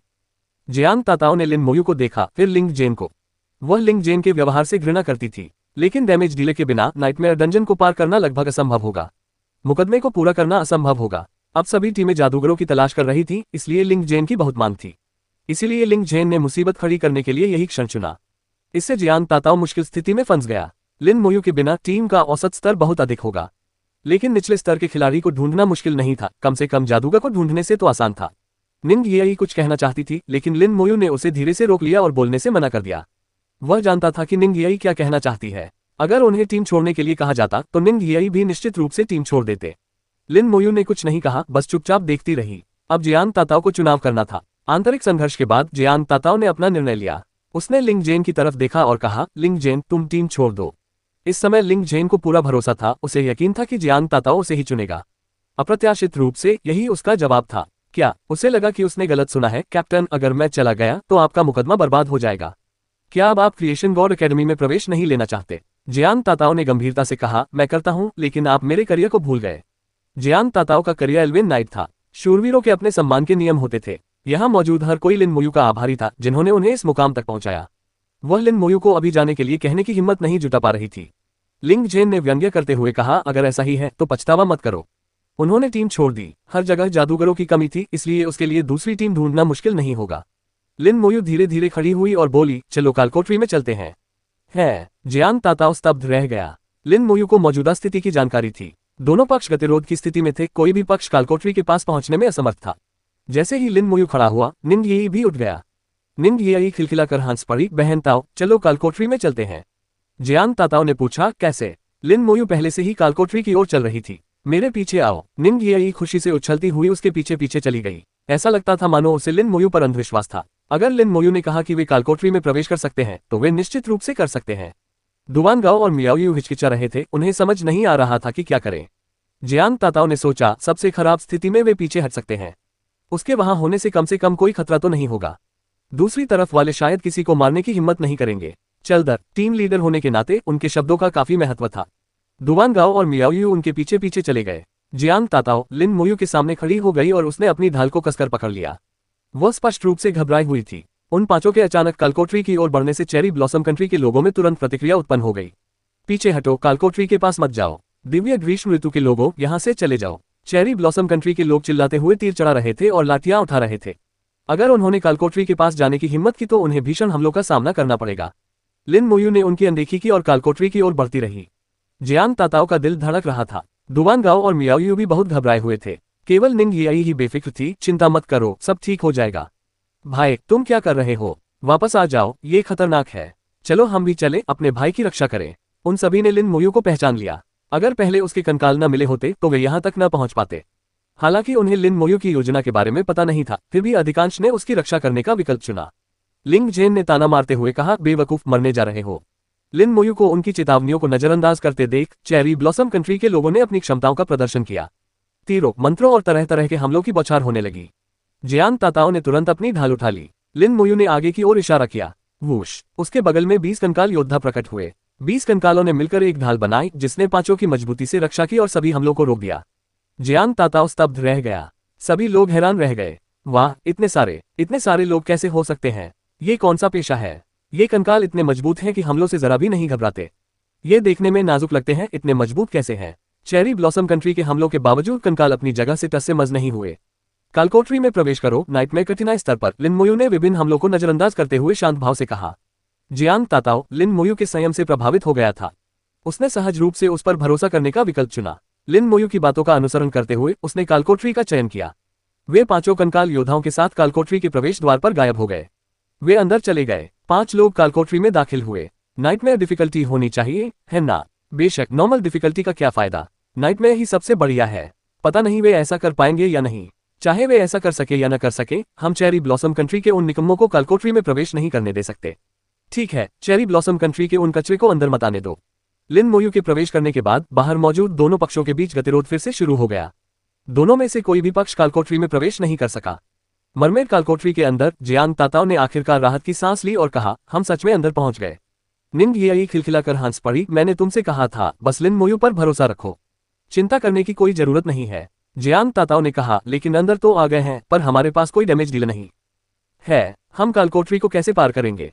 हालांकि निंग येई एक हत्यारे वर्ग की थी, लेकिन वह केवल स्तर 19 पर थी, जिससे उसकी क्षति पहुंचाने की क्षमता पर्याप्त नहीं थी। रक्षा पर केंद्रित योद्धा होने के नाते जियान ताताओ की क्षति क्षमता भी कम थी। वे नॉर्मल लेवल तो संभाल सकते हैं, लेकिन नाइटमेयर लेवल बहुत बहुत मुश्किल होगा। निंग येई ने कहा, चिंता मत करो, हमारे पास मोयू है। उसे, लेकिन वह तो सिर्फ लेवल 17 पर है। निंग येई मुस्कुराए और बोली, उसके कंकाल बहुत शक्तिशाली हैं। वे वाकई शक्तिशाली थे, कम से कम बहुत मजबूत और तेज तो थे ही। इस समय वे केवल निंग येई के शब्दों पर ही भरोसा कर सकते थे। जियान ताताओ ने कहा, ठीक है, उम्मीद है कि कंकालों का नुकसान काफी होगा। मैं राक्षसों का सामना करने की पूरी कोशिश करूंगा। मियाओयू, मुझे तुरंत ठीक करो और युद्ध क्षेत्र को संभालो। मियाओयू ने अपनी छाती थपथपाते हुए कहा, चिंता मत करो बहन ताओ। दुवान गांव ने बफ लगाना शुरू कर दिया था, लेकिन लिन मोयू पहले ही आगे बढ़ रही थी। चूंकि कंकालों को वैसे भी कोई लाभ नहीं मिल सकता था, इसलिए समय बर्बाद करने का कोई मतलब नहीं था। कुछ ही देर में आगे राक्षस दिखाई देने लगे। रास्ते में 2 मीटर से अधिक ऊंची एक जलपरी प्रकट हुई। पता लगाने वाला उपकरण उड़ गया। मरमेर एलीट वॉरियर, उन्नत एलीट मॉन्स्टर, स्तर 21, शक्ति 2000, फुर्ती 1200, आत्मा 800, संविधान 2200, कौशल चीखना। एक विचार आते ही कंकाल योद्धा आगे बढ़ गए। आगे वालों ने एक साथ बरसेर्क स्ट्राइक का इस्तेमाल किया। बैंग बैंग बैंग, मत्स्य कन्या की कुलीन योद्धा दर्दनाक चीख के साथ गिर पड़ी। लेवल 21 की मरमेड एलीट वॉरियर को मार गिराया, अनुभव जोड़ 10,000। 10 मछलियां प्राप्त हुई। डुआन गाओ अभी भी बफ लगा ही रहा था कि अचानक मिली सूचना ने उसे चौंका दिया। अभी क्या हुआ? उन्हें अचानक इतना अनुभव कैसे मिल गया? जियान ताताओ भी हैरानी से आंखें फाड़कर लिन मोयू को घूर रहा था। यह एक भयानक कलकोटरी का राक्षस था, एक उन्नत कुलीन राक्षस। एक आदर्श टीम संरचना के साथ भी उसे मारने में 1-2 मिनट लगने चाहिए। लेकिन अभी अभी क्या हुआ? कुछ कंकाल अंदर घुस आए, फिर धमाके ही धमाके हुए। वह राक्षस लगभग तुरंत ही मर गया। लिन मोयू के कंकाल न केवल मजबूत और तेज थे, बल्कि उनकी आक्रमण शक्ति भी भयावह रूप से उच्च थी। क्या ये पहले ही मर चुका है? उससे लगभग तुरंत ही मौत हो गई। जियान ताताओ ने बुदबुदाते हुए कहा। उसे अभी भी पूरी तरह समझ नहीं आ रहा था कि क्या हुआ था। निंग याई ने ऐसा अभिनय किया मानो ये स्वाभाविक हो। मैंने तुमसे कहा था, मोयू के कंकाल अद्भुत हैं। वह तुरंत लिन मोयू के पीछे पीछे चली गई। दुआन गाओ ने पुकार कर कहा, रुको, मैंने पॉलिश करना अभी खत्म नहीं किया है। बफ्स को भूल जाओ, जल्दी करो और उनके पीछे चलो। जियान ताताओ चिल्लाया और तेजी से उनके पीछे भागा। अध्याय 68, जबरदस्ती आगे बढ़ते हुए अपने कान ढक लो। 20 कंकाल योद्धा तेजी से आगे बढ़ गए। उन्हें इस बात की परवाह नहीं थी कि वह किस प्रकार का उन्नत कुलीन राक्षस था। वे बस अंदर घुस गए और सब कुछ का संहार कर दिया। असल में कोई भी राक्षस 5 सेकंड से ज्यादा टिक नहीं सकता था। इस कालकोठरी में ज्यादा राक्षस नहीं है। राक्षस बिखरे हुए और संख्या में कम थे, इसलिए अनुभव प्राप्ति धीमी थी। राक्षसों का एक समूह इकट्ठा करना और संतोषजनक धमाके के लिए कॉप्स एक्सप्लोजन का उपयोग करना बेहतर होगा। उसने और अधिक कंकाल योद्धाओं को नहीं बुलाया, क्योंकि इससे कार्यकुशलता में वृद्धि नहीं होती। जियान ताताओ ने कभी कल्पना भी नहीं की थी कि किसी कालकोठरी को पार करना इतना आसान हो सकता है। कालकोठरी में काम करते समय वह आमतौर पर सबसे ज्यादा थकी हुई होती थी। एक योद्धा होने के नाते उसे सबसे आगे रहना पड़ता था और राक्षस के हर हमले पर नजर रखनी पड़ती थी। उसे टीम के साथियों की रक्षा करते हुए अपने गुस्से को दृढ़ता से काबू में रखना पड़ा। अब वह बस पीछे पीछे चलती थी, उसे कुछ भी करने की जरूरत नहीं थी। जादूगरनी, ये पेशा वाकई अद्भुत है, उसने मन ही मन सोचा। दुआन गाओ और मियाओयू के विचार एक जैसे थे। कालकोठरी में प्रवेश करने के बाद एक घुमावदार मार्ग था, मानो किसी गुफा में हो। बाहर की तुलना में अंदर नमी कहीं अधिक थी और मछली जैसी गंध के साथ साथ सड़ी हुई बदबू भी आ रही थी। निंग येई कालकोठरी में प्रवेश करने के बाद से ही अपनी नाक ढके हुए थी। कुछ देर चलने के बाद वे आखिरकार रास्ते के अंत तक पहुंच गए। आगे एक विशाल गुफा दिखाई दी। मार्ग के अंतिम छोर से नीचे कूदना 50 मीटर की ऊंचाई से गिरने जैसा था। गुफा के बीचों बीच एक विशालकाय अजगर कुंडली मारकर बैठा हुआ था। अजगर की ऊंचाई कम से कम 30 मीटर थी और उसका व्यास 1 मीटर से अधिक था। इसके शरीर पर कवच जैसी काली परतें थीं, जो धातु जैसी चमक बिखेर रही थीं। लिन मोयू के समूह ने अजगर का ध्यान आकर्षित कर लिया था। उसकी विशाल आंखें उन्हें घूर रही थीं। अगर वे नीचे कूदने की हिम्मत करते तो उन्हें निश्चित रूप से अजगर के शक्तिशाली हमले का सामना करना पड़ता। पता लगाने वाला उपकरण उड़ गया। मरमेड क्वीन का पालतू सांप एलीट बॉस। स्तर 23, शक्ति 3600, फुर्ती 5500, आत्मा 3000, संविधान 5000, कौशल लैश, डेथ कॉल, वैनम। इतने बड़े अजगर को मत्स्य कन्या रानी का पालतू सांप कहना काफी मजेदार था। यह अब तक का सबसे उच्च कोटि का राक्षस था जिसे लिन मोयू ने देखा था। गोब्लिन किंग से कहीं अधिक ऊंचा, कंकाल योद्धाओं के बहुत करीब, यहां तक कि चपलता में उनसे भी आगे। जियान ताताओ ने बिना झिझक के कहा, मैं हार मान लूंगा। लिन मोयू ने सिर हिलाते हुए कहा, कोई जरूरत नहीं है। उनमें से कोई भी नहीं हिला, लेकिन कंकाल योद्धा पहले ही हमला कर चुके थे। लिन मोयू ने फिर भी और कंकाल योद्धाओं को नहीं बुलाया। उनके विचार में 20 काफी से भी अधिक थे। कंकाल योद्धा उछल पड़े और विशालकाय अजगर पर झपट पड़े। अजगर ऊपर उठा और जोरदार धमाकों के साथ कई कंकाल योद्धाओं को दूर फेंक दिया। कौशल, कोड़े मारना। अजगर की पूंछ तेजी से बाहर निकली और कई और कंकाल योद्धाओं को बाहर ले गई। पहले ही संघर्ष में 20 कंकाल योद्धाओं में से आधे मारे गए। अजगर की प्रतिक्रिया अप्रत्याशित रूप से तेज थी। बचे हुए कंकाल योद्धा उसके शरीर पर उतर नहीं सके। अजगर गुफा में तेजी से तैर रहा था, उसकी विशाल पूंछ लगातार कंकाल योद्धाओं को दूर भगा रही थी। कंकाल योद्धाओं के हमले कभी कभार ही सफल हो पाते थे, वे कौशल का उपयोग करने में भी सक्षम नहीं थे। कंकाल योद्धा नुकसान में दिख रहे थे, लेकिन उन्हें ज्यादा नुकसान नहीं हो रहा था। आखिरकार 5400 के संविधान के साथ उनकी रक्षा क्षमता कम नहीं थी। जियान ताताओ चिंतित दिख रहा था, ये बहुत फुर्तीला है, हम क्या करें? लिन मोयू ने धीरे से कहा, कोई बात नहीं। जब उसने धीरे से विशाल अजगर की ओर इशारा किया तो उसकी हथेली हल्की सी चमक उठी। कौशल, धीमा अभिशाप। अचानक गुफा में लाल रोशनी फैल गई और सभी को एक हल्की सी गूंज सुनाई दी, मानो कोई भयानक विपत्ति आ पड़ी हो। अजगर के सिर के ऊपर एक लाल हथकड़ी का चिन्ह दिखाई दिया। पल भर में ही पायथन की गति धीमी हो गई। गति पूरी तरह से 100% धीमी हो गई। अब कंकाल योद्धाओं ने आसानी से अजगर को पकड़ लिया। उनकी तलवारें बेतहाशा नीचे गिरी और अजगर की खाल को चीरने लगी। फिर कौशल का विस्फोट हुआ, जिससे और भी अधिक नुकसान हुआ। खून के छींटे उड़े, खालें चकनाचूर हो गईं। अजगर लगातार चीखता रहा। क्या ये कोई अभिशाप है? जियान ताताओ ने अजगर के सिर के ऊपर बने लाल चिन्ह को पहचान लिया। लिन मोयू ने सिर हिलाकर कहा, हाँ, नेक्रोमेंसर केवल सम्मन ही नहीं बल्कि जादूगर भी थे। अपनी गति का लाभ खो देने के बाद अजगर केवल कंकाल योद्धाओं के साथ हाथापाई में ही संलग्न हो सकता था। कौशल, डेथ कॉइल। वह कौशल सक्रिय हो गया और अजगर का शरीर कई कंकाल योद्धाओं के चारों ओर लिप गया। कंकालनुमा योद्धाओं को हिंसक रूप से दबाया गया जिससे चटकने की आवाजें आईं। ये सुनकर रोंगटे खड़े हो गए, लेकिन कंकाल योद्धा बहुत मजबूत थे। हालांकि आवाज डरावनी थी, लेकिन उन्हें वास्तव में कोई चोट नहीं आई और कुंडलित कंकाल योद्धाओं की तलवारें कभी नहीं रुकी। उन्होंने अजगर के शरीर पर वार करना जारी रखा। अजगर इसे सहन नहीं कर सका और उसने कंकाल योद्धाओं को जहर उगलते हुए छोड़ दिया। गुफा पल भर में असहनीय रूप से दुर्गंधयुक्त और मतली लाने वाली हो गई। कंकाल योद्धाओं पर विष के छींटे पड़े। लिन मोयू ने महसूस किया कि उन्हें कुछ चोटें आई हैं, लेकिन गंभीर नहीं। संतुलित गुणों, दर्द रहित, भय रहित कंकाल योद्धा लगभग परिपूर्ण थे। अजगर ने हर संभव कोशिश की, लेकिन फिर भी वह कंकाल योद्धाओं का कुछ खास नुकसान नहीं कर सका और उस अभिशाप के कारण इसने अपना सबसे बड़ा फायदा, गति, खो दिया था। 2 मिनट के संघर्ष के बाद अजगर एक जोरदार धमाके के साथ गिर पड़ा। उसकी आंखों में अनिच्छा के भाव भर गए। लेवल 23 मरमेड क्वीन के पालतू सांप को मारा, अनुभव जोड़ 50,000। चांदी की श्रेणी का कवच, सांप की खाल का कवच प्राप्त हुआ। मध्यम स्तर का मॉन्स्टर क्रिस्टल कोर प्राप्त हुआ। जियांग ताताओ के होंठ सिकुड़ गए। उसे विश्वास ही नहीं हो रहा था, क्या ये सब यूं ही खत्म हो गया? सब खत्म हो गया, लिन मोयू ने नीचे छलांग लगाते हुए कहा और गुफा की दीवार से टकराने के बाद वह मजबूती से नीचे उतरा।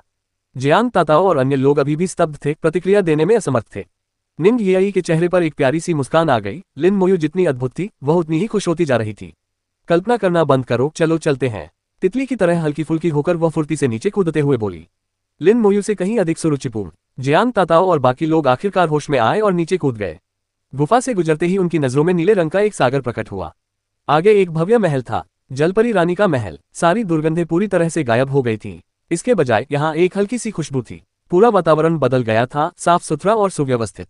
जहां वे खड़े थे वहां से महल के द्वार तक पहरेदारों की गश्त लग रही थी।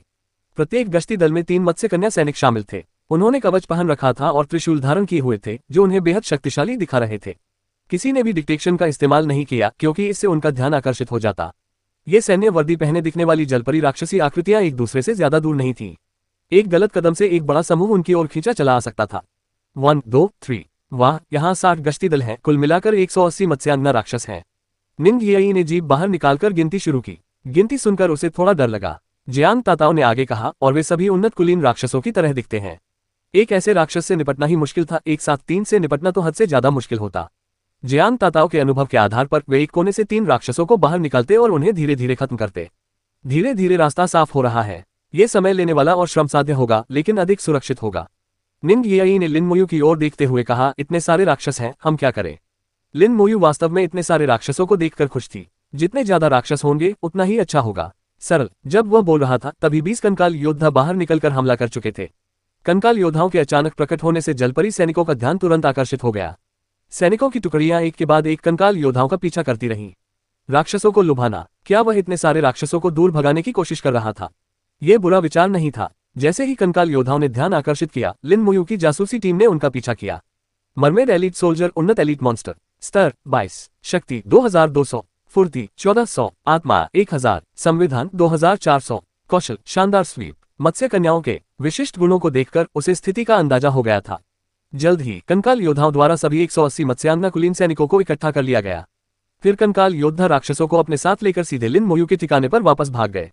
जियांग ताताओ के रोंगटे खड़े हो गए। लिन मोयू आखिरकार क्या रही थी? कंकाल योद्धा लिन मोयू से 60 मीटर की दूरी पर रुक गए और अचानक मुड़कर अपनी क्षमताओं का प्रदर्शन करने लगे।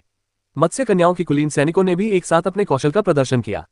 उनके त्रिशूल चमकते हुए चापों की तरह फैल गए। कौशल बरसेर्क स्ट्राइक, कौशल शानदार स्वीप। दोनों कौशल आपस में टकराए। कौशल की रोशनी आसमान में आतिशबाजी की तरह चमक उठी।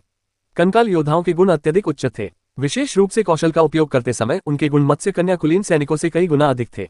कौशल की टक्कर में कंकाल योद्धाओं ने उन्हें पूरी तरह से हरा दिया। एक मत्स्य कन्या सैनिक चीखते हुए गिर पड़ी। लिन मोयू ने निंग यियाई से कहा, अपने कान ढक लो। ओह! निंग यियाई ने झट से अपने कान ढक लिए। जियांग ताताओ और अन्य लोग समझ ही नहीं पा रहे थे कि क्या हो रहा है। तभी एक जोरदार धमाके ने उन्हें लगभग गिरा ही दिया। इसके बाद कई और तेजी के दौर आए। कौशल लाश विस्फोट। कई जोरदार धमाकों के बाद सब कुछ शांत हो गया। जियांग ताताओ और अन्य लोग अनुभव संबंधी सूचनाओं की बाढ़ देखकर स्तब्ध रह गए। हे भगवान, अभी क्या हुआ? ये कैसे संभव है? उसने ये कैसे किया? ये कैसी कला है? एक भीषण विस्फोट। यह इतना शक्तिशाली कैसे है? एक भी मत्स्य कन्या कुलीन सैनिक जीवित नहीं बची। उन्होंने बहुत सारा अनुभव और सामग्री प्राप्त की। यह पहली बार था जब जियांग ताताओ और अन्य लोगों ने स्क्रीन पर नोटिफिकेशन की बाढ़ आने के रोमांच का अनुभव किया। सभी लोग बेहद उत्साहित दिख रहे थे। विस्फोट की आवाजों के बीच जलपरी रानी के महल के द्वार गड़गड़ाते हुए खुल गए। अध्याय 69, परीक्षण पूरा करना, फिर कभी साथ मिलकर काम न करना। जलपरी रानी के महल के द्वार खुल गए। एक अजीब सी आभा फैल गई। नीले रंग की रोशनी ने पूरे स्थान को घेर लिया था। प्रकाश के साथ ही मत्स्य कन्या रानी प्रकट हुई, महान, सुरुचिपूर्ण, सुंदर। हालांकि वह इंसान नहीं थी, फिर भी उसकी सुंदरता की सराहना करने में कोई बाधा नहीं आई।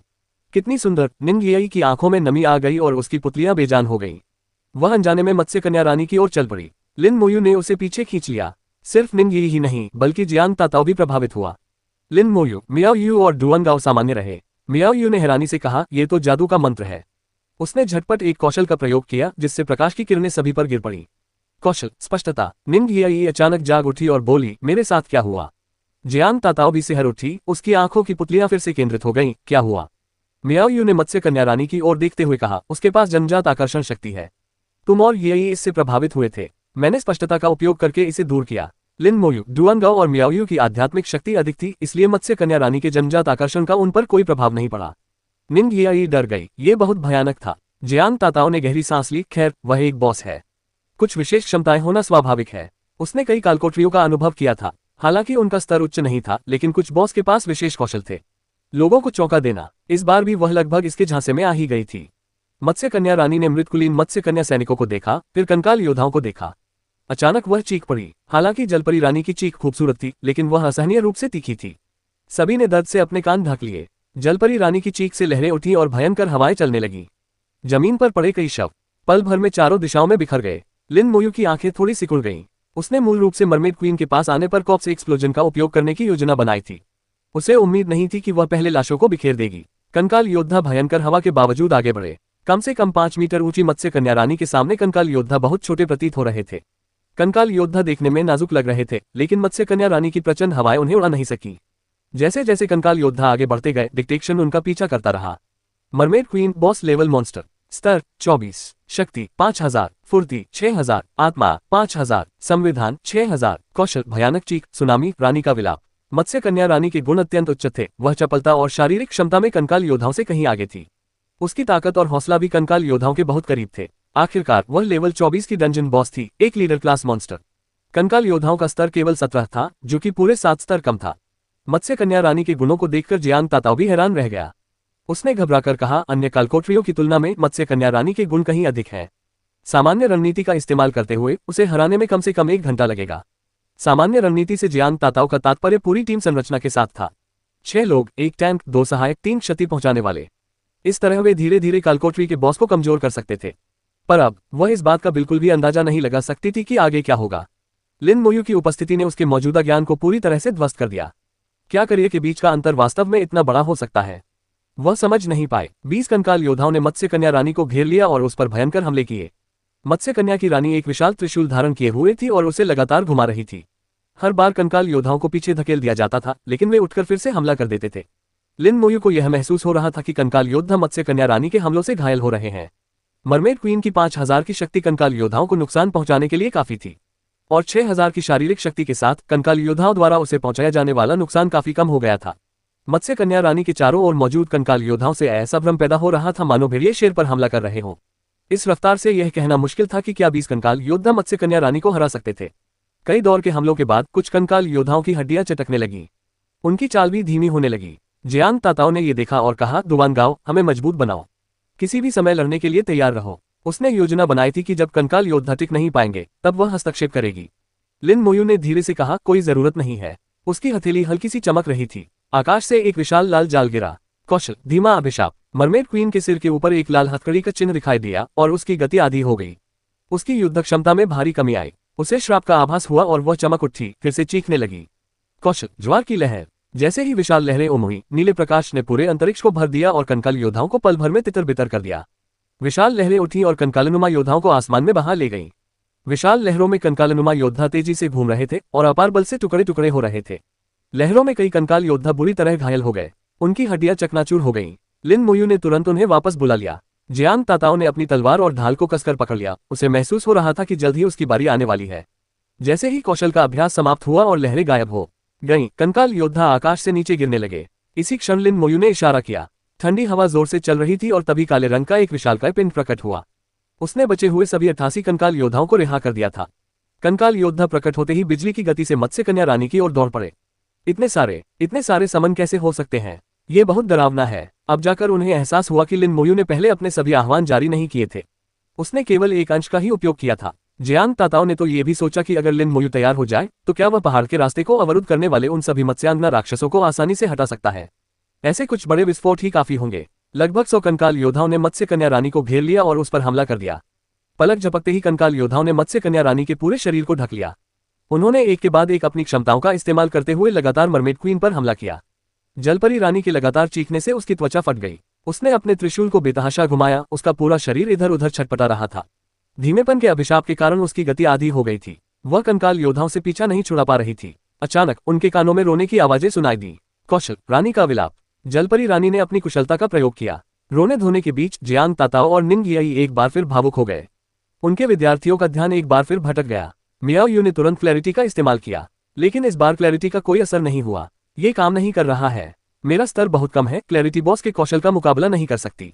लिन मोयू ने धीरे से कहा, कोई बात नहीं। जब तक उस पर कोई असर नहीं पड़ रहा था तब तक सब ठीक था। उन्होंने निंग याई को रोक रखा था जबकि मियाओ यू ने जियांग ताताओ को पकड़ रखा था। लिन मोयू का मनोबल इतना ऊंचा था कि वह प्रतिरोध करने में सक्षम थी। कंकाल योद्धाओं पर तो इसका और भी कम प्रभाव पड़ा। उनमें कोई भावना नहीं थी, कोई दर्द नहीं था, कोई डर नहीं था। उनके लिए शिष्टता असंभव थी। कंकाल योद्धाओं की तलवारें एक पल के लिए भी नहीं रुकी। अपनी कुशलता के अप्रभावी होने पर मत्स्य कन्या रानी ने अपने त्रिशूल से फिर से हमला किया। जैसे ही उसकी कुशलता समाप्त हुई, निंग याई और जियांग ताताओ होश में आ गए। दोनों डरे हुए लग रहे थे। वह कौशल बेहद भयावह था। उनमें प्रतिरोध की कोई क्षमता नहीं थी। जैसे ही विशाल लहरें उमड़ी, नीले रंग की रोशनी फिर से फूट पड़ी। लहरें कुछ कंकाल योद्धाओं को बहा ले गईं, लेकिन अन्य मत्स्य कन्या रानी से मजबूती से चिपके रहे। उन्होंने अपने दूसरे हाथ में तलवारें पकड़े हुए हमला जारी रखा। इस बार लहरें ज्यादा असरदार नहीं रहीं। ये लड़ाई पूरे 3 मिनट तक चली। अंत में जलपरी रानी एक आखिरी चीख के साथ गिर पड़ी। जलपरी रानी को मार डाला। अनुभव जोड़ 80,000। चांदी के रंग का हथियार प्राप्त हुआ। मरमेड क्वीन की लंबी तलवार। चांदी के रंग का हथियार प्राप्त हुआ। मत्स्य कन्या रानी की छड़ी। मरमेड TX1 प्राप्त हुआ। मरमेड क्वीन की लंबी तलवार। चांदी की श्रेणी की। ताकत जोड़ 50, सहनशक्ति जोड़ 50, योद्धा कौशल शक्ति जोड़ 10%, स्तर 20 के बाद उपयोग योग्य। मरमेड क्वीन का स्टाफ सिल्वर ग्रेड, स्पिरिट जोड़ 50, कॉन्स्टिट्यूशन जोड़ 50, मैच स्किल पावर जोड़ 10%, लेवल 20 के बाद इस्तेमाल किया जा सकता है। नोटिफिकेशन देखकर जियांग ताताओ ने उत्साह से अपनी मुठ्ठियां भींच ली। मरमेड टियर के अलावा उन्हें 2 सिल्वर ग्रेड हथियार भी मिले। कांस्य श्रेणी के हथियारों की तुलना में कहीं बेहतर गुण। 10% कौशल शक्ति में वृद्धि से विभिन्न कार्य के लिए युद्ध शक्ति में काफी वृद्धि होगी। निंग याई खुशी से उछल पड़ी। वाह, हमने परीक्षण मिशन पूरा कर लिया। हम क्रिएशन गॉड एकेडमी के एक कदम और करीब आ गए हैं। जियांग ताताओ मुस्कुराया, अगर हम कुछ और परीक्षण पूरे कर लें और अपना स्तर बढ़ा लें तो हमें निश्चित रूप से क्रिएशन गॉड एकेडमी में प्रवेश मिल जाएगा। हम लिन मोयू के आभारी हैं। उनके बिना शायद हम मुकदमा पूरा नहीं कर पाते। मियाओ यू ने धीरे से कहा, बिल्कुल सही। लिंग जेन सबसे बुरा था। उस आदमी का नाम मत लो। हम फिर कभी ऐसे किसी व्यक्ति के साथ टीम नहीं बनाएंगे। जियांग ताताओ ने दांत पीसते हुए कहा, वह लिंग जेन जैसे लोगों से सबसे ज्यादा नफरत करती थी। लिन मोयू ने समय की गणना की। कालकोठरी में प्रवेश किए हुए उन्हें लगभग आधा घंटा बीत चुका था। बाहर जारी गतिरोध अभी भी बना रह सकता है। अगर दूसरी टीमें भी कालकोठरी में प्रवेश कर जाती तो शायद वे इसे इतनी जल्दी साफ नहीं कर पाती। ये क्या तुम्हारे पास कोई कूलडाउन ताबीज है? निंग याई की आंखें चमक उठी। वह तुरंत लिन मोयू के विचार को समझ गई। वह खिलखिलाकर हंस पड़ी और बोली, बेशक मैं करती हूँ। अध्याय 70। वे फिर से अंदर गए और आपको भी अपने साथ ले गए। कालकोठरी के बाहर दोनों पक्षों के बीच अभी भी गतिरोध बना हुआ था। पिछले आधे घंटे में उनके बीच एक और विवाद छिड़ गया था। किसी भी पक्ष को कोई लाभ नहीं मिला था। वे अब कालकोठरी के प्रवेश द्वार से लगभग 50 मीटर दूर थे और उससे आगे नहीं जा सकते थे। करीब जाने से भयंकर हमले हो सकते थे। अचानक कालकोठरी के प्रवेश द्वार पर 5 आकृतियां प्रकट हुई। उनके साथ 10 कंकाल योद्धा प्रकट हुए। लिन मोयू का समूह कंकाल योद्धाओं की सुरक्षा में कालकोठरी से बाहर निकल गया। वह बाहर निकल आए। इतनी जल्दी? अभी तो सिर्फ आधा घंटा ही बीता है। शायद वे इसे हरा नहीं सके और पीछे हट गए। ये कंकाल देखने में तो मजबूत लगते हैं, लेकिन शायद ये सिर्फ मांस की ढाल के रूप में ही काम आएंगे। उनकी नजर में कंकाल योद्धा सिर्फ ताकतवर और संख्या में अधिक थे, इससे ज्यादा कुछ नहीं। चेरी ब्लॉसम कंट्री के लोगों ने उनका मजाक उड़ाया। उन्हें बिल्कुल भी विश्वास नहीं हो रहा था कि लिन मोयू ने कालकोठरी को पार कर लिया है। सिर्फ आधा घंटा काफी नहीं था। एक आदर्श टीम संरचना के साथ भी नाइटमेयर कठिनाई वाले डंजन को पार करने में कम से कम 1-2 घंटे लगेंगे। डिवाइन समर एम्पायर पक्ष की प्रतिक्रिया अलग थी। लिन मोयू के समूह को सुरक्षित वापस देखकर उन्हें राहत मिली। भाई, जल्दी वापस आओ। अगर आप कालकोठरी में असफल हो गए तो भी कोई बात नहीं, जब तक आप जीवित हैं। जब तक आप जीवित हैं, भविष्य में और भी मौके मिलेंगे। लिंग जेन ने ताना मारते हुए कहा, तुम किस्मत वाले हो कि जिंदा बच गए। जियांग ताताओ ने दोनों तरफ नजर डाली और पाया कि कोई भी लापता नहीं है। इसका मतलब यह था कि कालकोठरी में कोई भी प्रवेश नहीं कर पाया था। आप लोग सावधान रहें। निंग याई ने खुशी से मुस्कुराते हुए कहा, चिंता मत करो, मोयू के साथ हम ठीक रहेंगे। मैं तुम्हारा बाहर इंतजार करूंगा। दुवान गाओ और मियाओ यू ने भी कहा, शुभकामनाएं। तीनों डिवाइन समर एम्पायर टीम में वापस चले गए। निंग याई और लिन मोयू ने मिलकर 2 लोगों की एक टीम बनाई। सबकी निगाहों के सामने निंग येई ने एक कूलडाउन ताबीज निकाला और उसे सक्रिय कर दिया। एक हल्की रोशनी में कालकोठरी का कूलडाउन समय 0 पर रीसेट हो गया। दोनों दोबारा कालकोठरी में दाखिल हुए। वे दोबारा अंदर क्यों गए? वे क्या कर रहे हैं? बस 2 लोग कालकोठरी में प्रवेश कर रहे हैं। नॉर्मल डिफिकल्टी लेवल पर भी 2 लोग काफी नहीं होते, है ना? एक जूनियर कूलडाउन ताबीज उस महिला के पास वास्तव में इतना उच्च स्तरीय आइटम है। लगता है उसकी पृष्ठभूमि साधारण नहीं है। ऐसी चीज को पैसे से भी खरीदना मुश्किल है। जूनियर कूलडाउन ताबीज प्राप्त करना आसान नहीं था। लिन मोयू ने इंपीरियल एक्सचेंज और यूनिवर्सिटी एक्सचेंज दोनों में खोजबीन की, लेकिन उसे कुछ नहीं मिला। ये वस्तु स्पष्ट रूप से बहुत कीमती थी। इससे पहले उसने केवल एक बार जियाजू के साथ ऐसा ही देखा था। उसने पहले तो बस झिझकते हुए पूछा था, उसे उम्मीद नहीं थी कि निंग येई के पास सचमुच कोई चीज होगी। शियाजू की तरह ये भी एक जूनियर कूलडाउन ताबीज था जिसे 10 बार इस्तेमाल किया जा सकता था। 10 बार इस्तेमाल करने के बाद इसे ऊर्जा पुनःपूर्ति की आवश्यकता थी। निंग येई के ताबीज के 5 उपयोग बचे थे। अगर वे जियांग ताताओ और अन्य लोगों को भी साथ लाते तो वे केवल एक और चक्कर लगा सकते थे। केवल निंग येई और लिन मोयू के साथ वे 2 और राउंड खेल सकते थे। चर्चा के बाद उन्होंने फैसला किया कि लिन मोयू और निंग येई अकेले ही कालकोठरी का संचालन करेगी। जियांग ताताओ, डुआन गाओ और मियाओयू की उपस्थिति से वैसे भी कोई खास फर्क नहीं पड़ा। जब तक लिन मोयू वहां थी उतना ही काफी था। कालकोठरी में प्रवेश करने के बाद निंग येई के चेहरे पर एक उज्ज्वल मुस्कान खिल उठी। कालकोठरी की दुर्गंध भी अब उतनी बुरी नहीं लग रही थी। आपने मुझे लेवल अप करने में मदद करने का वादा किया था। मुझे इतनी जल्दी ऐसा होने की उम्मीद नहीं थी। लिन मोयू मुस्कुराई और बोली, मैं अपने वादे निभाती हूँ।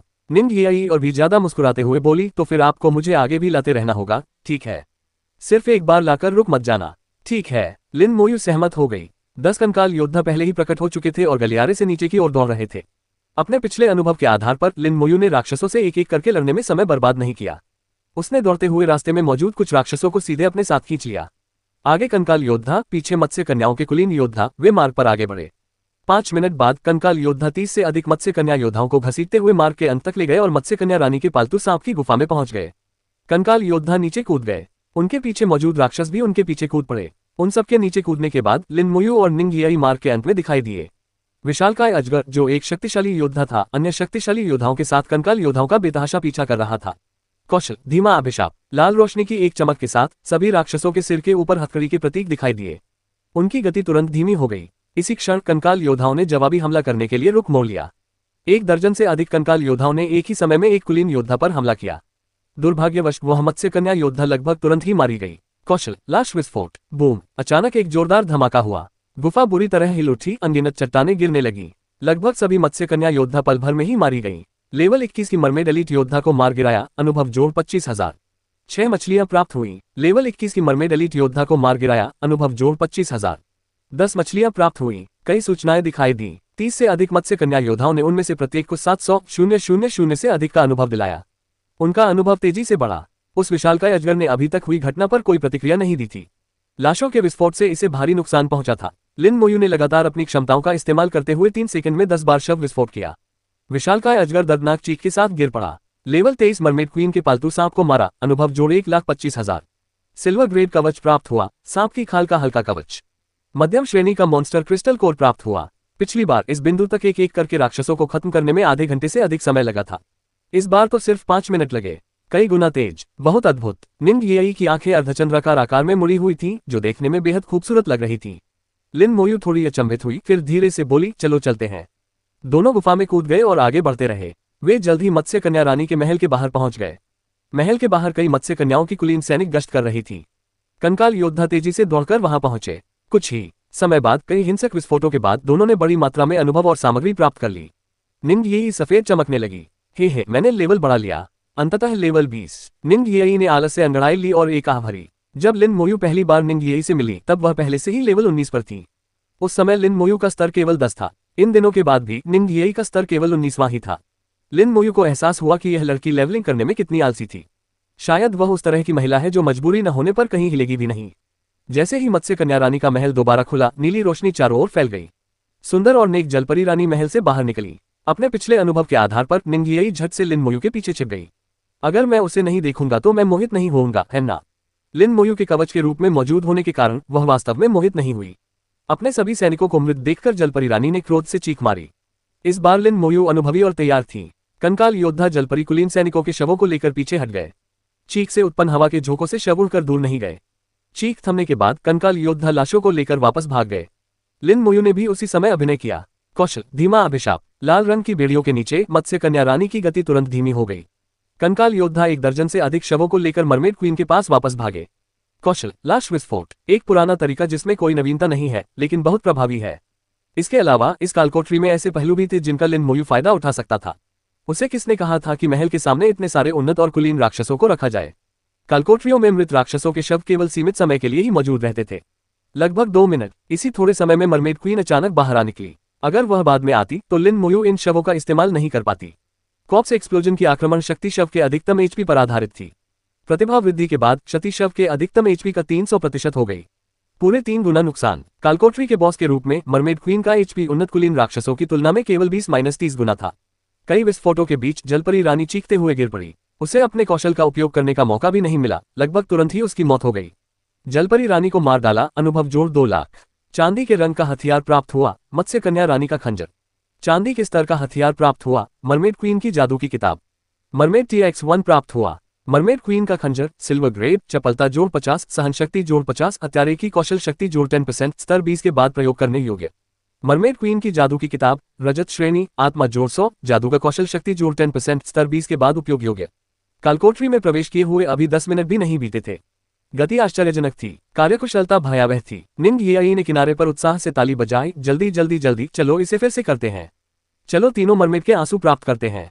अध्याय 71। शिकिगामी को पल भर में मार गिराना, चेरी ब्लॉसम देश को डराकर भगाना। दोनों कालकोठरी से बाहर निकल गए। निंग येई ने तुरंत एक कूलडाउन ताबीज का इस्तेमाल किया। कुछ सेकंड बाद वे फिर से कालकोठरी में प्रवेश कर गए। वे क्या कर रहे हैं? वे अंदर जाने के तुरंत बाद बाहर क्यों आए और फिर वापस अंदर क्यों चले गए? कूलडाउन ताबीजों का इस्तेमाल इस तरह नहीं किया जाता, सरासर बेकार है। क्या अमीर और मनमौजी होने का यही मतलब है? बाहर आमने सामने की स्थिति में मौजूद दोनों विरोधी पक्ष स्तब्ध रह गए। वे समझ नहीं पा रहे थे कि लिन मोयू और निंग येई क्या कर रही थी। चाहे वे कितना भी दिमाग खपा ले, वे यह अंदाजा नहीं लगा पाएंगे कि वे दोनों नाइटमेयर कठिनाई वाले मरमेड डंजन को पार कर रहे थे और इसे मात्र 10 मिनट में साफ कर दिया। केवल जियान ताताओ और अन्य 2 लोगों को ही वास्तविक स्थिति का पता था। तीनों ने एक दूसरे की ओर देखा। उनकी आंखों में हैरानी साफ झलक रही थी। वे जानते थे कि लिन मोयू आसानी से अकेले ही मरमेड कालकोठरी को पार कर सकती है, लेकिन वे इसे 10 मिनट में साफ करने की कल्पना भी नहीं कर सकते थे। कालकोठरी में यूं ही टहलते हुए भी लगभग उतना ही समय लग जाएगा। लिन मोयू ने इस प्रक्रिया को दोहराया और निंग येई की मदद से कालकोठरी को फिर से साफ कर दिया। वाह, इस बार तो 8 मिनट 58 सेकंड लगे, पिछली बार से 30 सेकंड से भी ज्यादा तेज। निंग येई ने अपने कम्युनिकेटर पर समय देखा, जो वास्तव में उल्टी गिनती कर रहा था। लिन मोयू मुस्कुराए। ये लड़की वाकई दिलचस्प थी। अन्य लोग इस मुकदमे को एक मिशन की तरह ले रहे थे, लेकिन निंग येई इसे एक खेल की तरह ले रही थी।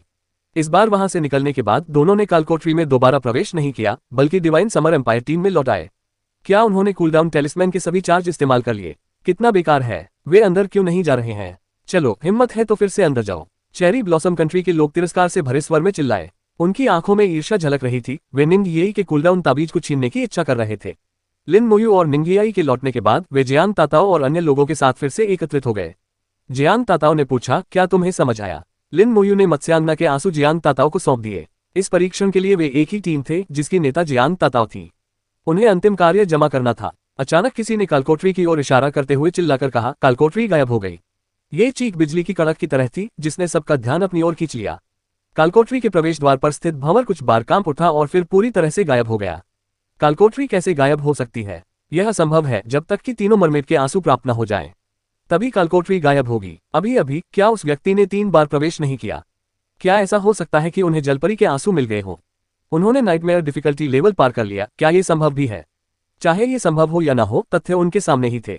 कालकोठरी सचमुच गायब हो गई थी। मरमेड के आंसू प्राप्त करना अब संभव नहीं था। चलो चलते हैं, लिन मोयू ने धीरे से कहा। उनके पास मरमेड का आंसू था अब, और रुकने की कोई जरूरत नहीं थी। उन्हें जाने मत दो। उनके पास मरमेड के आंसू जरूर होंगे। हमें उन्हें जबरदस्ती सौंपने के लिए मजबूर करना होगा। इन्हें वापस ले जाओ। जलपरी के आंसू सौंप दो, वरना तुम यहां से नहीं जा पाओगे। चेरी ब्लॉसम कंट्री के लोग बेहद गुस्से में थे, फिर भी सभी आगे बढ़ते रहे। डिवाइन समर एम्पायर की तरफ भी उत्सुकता थी। किसी ने पूछा, जियान ताताओ, क्या तुम्हें सचमुच मरमेड टीयर मिल गया? जियान ताताओ ने इससे इनकार नहीं किया। जलपरी का आंसू वास्तव में मेरे पास है। फुफकार। सबने गहरी सांस ली। इसका मतलब यह था कि उन्होंने वास्तव में पहले ही कालकोठरी को पूरी तरह से साफ कर दिया था, विशेषकर पिछली 2 बार जब केवल 2 लोगों ने मिलकर कालकोठरी को पार किया।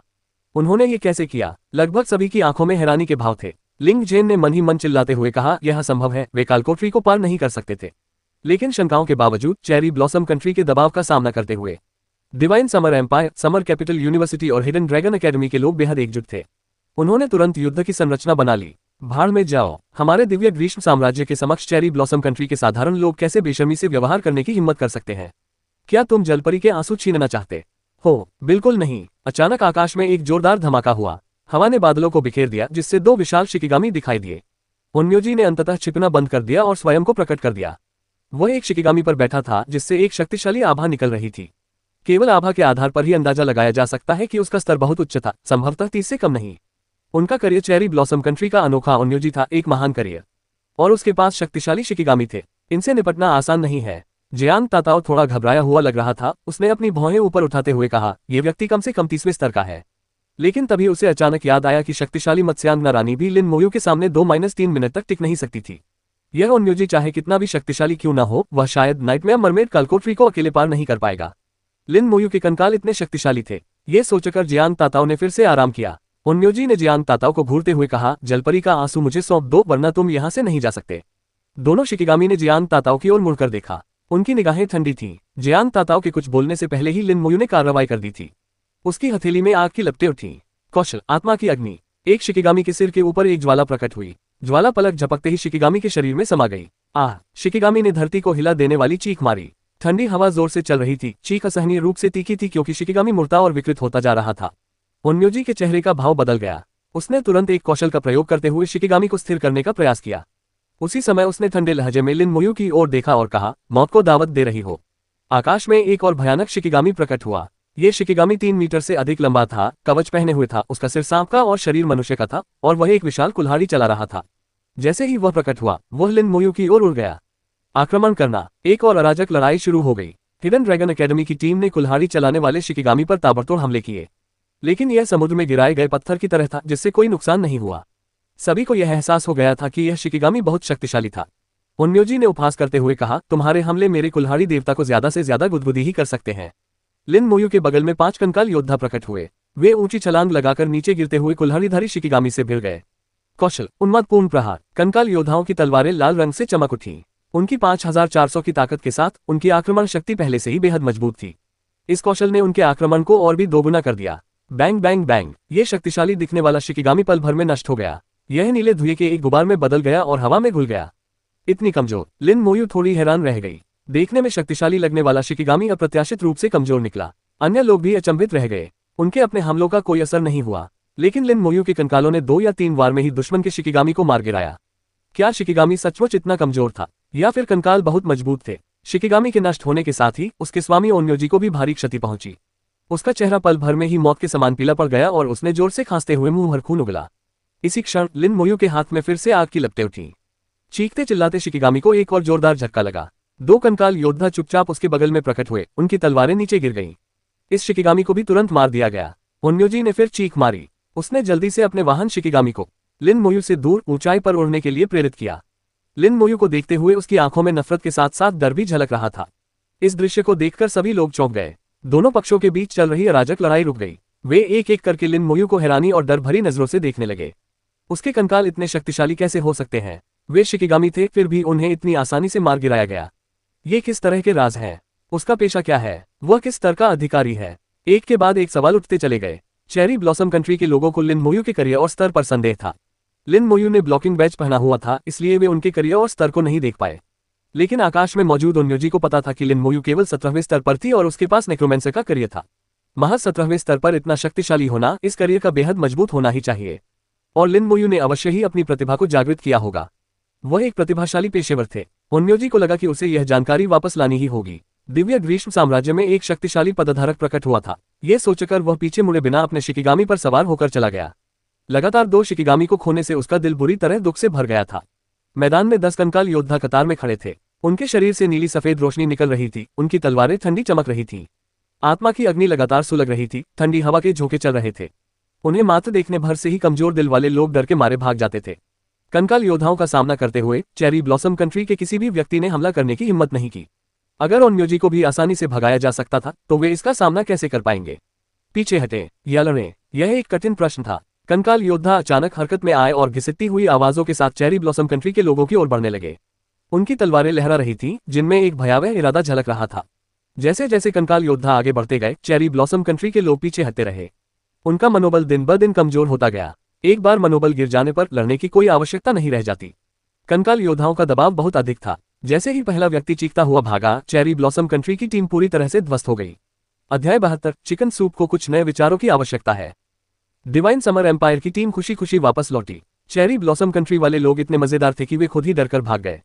उन्हें दुम दबाकर भागते देखना बहुत ही मजेदार था। इतने सारे पेशेवर लोग कुछ राजों से डर गए। कितने कायल लोग हैं। वे नाइटमेयर कालकोट्रियो को पार कर सकते हैं।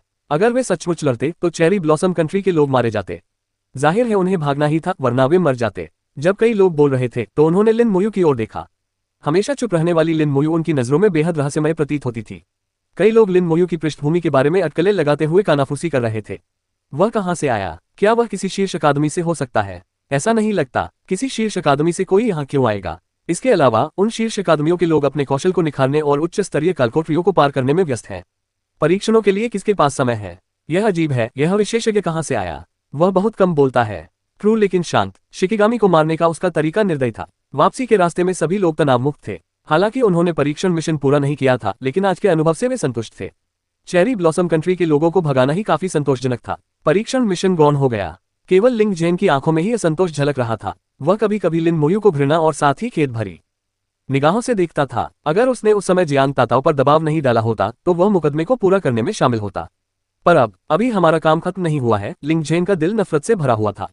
समूह प्रकाश अवरोध को पार करके आरंभिक बिंदु पर लौट आया। जियांग ताताओ ने मिशन स्टोन और मरमेड टीयर निकाला और कहा, मिशन प्रस्तुत है। मिशन स्टोन और मरमेड टीयर धीरे धीरे हवा में ऊपर उठने लगे। आकाश में दिव्य ग्रीष्म ऋतु के टावर की एक धुंधली छवि दिखाई दी। टावर से प्रकाश की एक किरण निकली जो जियांग ताताओ के मिशन स्टोन और मरमेड टीयर पर पड़ी। कुछ ही सेकंड बाद आकाश से एक प्रभावशाली आवाज सुनाई दी। परीक्षण मिशन पूरा हुआ। वापसी की शुरुआत करें। दिव्य ग्रीष्म ऋतु की टावर की छवि तेज रोशनी से जगमगा रही थी, जिससे हर कोई प्रकाशित हो रहा था। सभी को तुरंत टेलीपोर्ट करके वापस भेज दिया गया। लगभग 10 सेकंड में वे वापस हिडन ड्रैगन अकादमी में पहुंच गए। हम वापस आ गए। मुकदमा समाप्त हो गया है। वाह, शुक्र है हम सब जिंदा वापस आ गए। बकवास। यह इतना खतरनाक कैसे हो सकता है? हर साल सभी अकादमियों में 100 से अधिक परीक्षण होते हैं। आपने कभी मौतों के बारे में सुना है क्या? निम्न स्तर के परीक्षणों में मौतें नहीं होती। शीर्ष अकादमियां, जिनमें 30 से अधिक स्तर के पेशेवर प्रशिक्षु होते हैं, हर साल कई बैच खो देती हैं। बिल्कुल, उनके लिए तो हमारे मुकदमे महज बच्चों का खेल है। हिडन ड्रैगन अकादमी में काफी चहल पहल थी। सभी लोग इस मुकदमे पर चर्चा कर रहे थे। लिन मोयू सबसे ज्यादा चर्चित थी।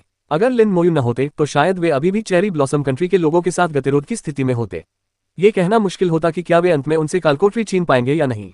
आखिरकार दूसरी तरफ एक उच्च स्तरीय ओन्योजी मौजूद था। निंग येई का चेहरा एक बार फिर पीला पड़ गया। लंबी दूरी के टेलीपोर्टेशन ने उसे बहुत असहज कर दिया था।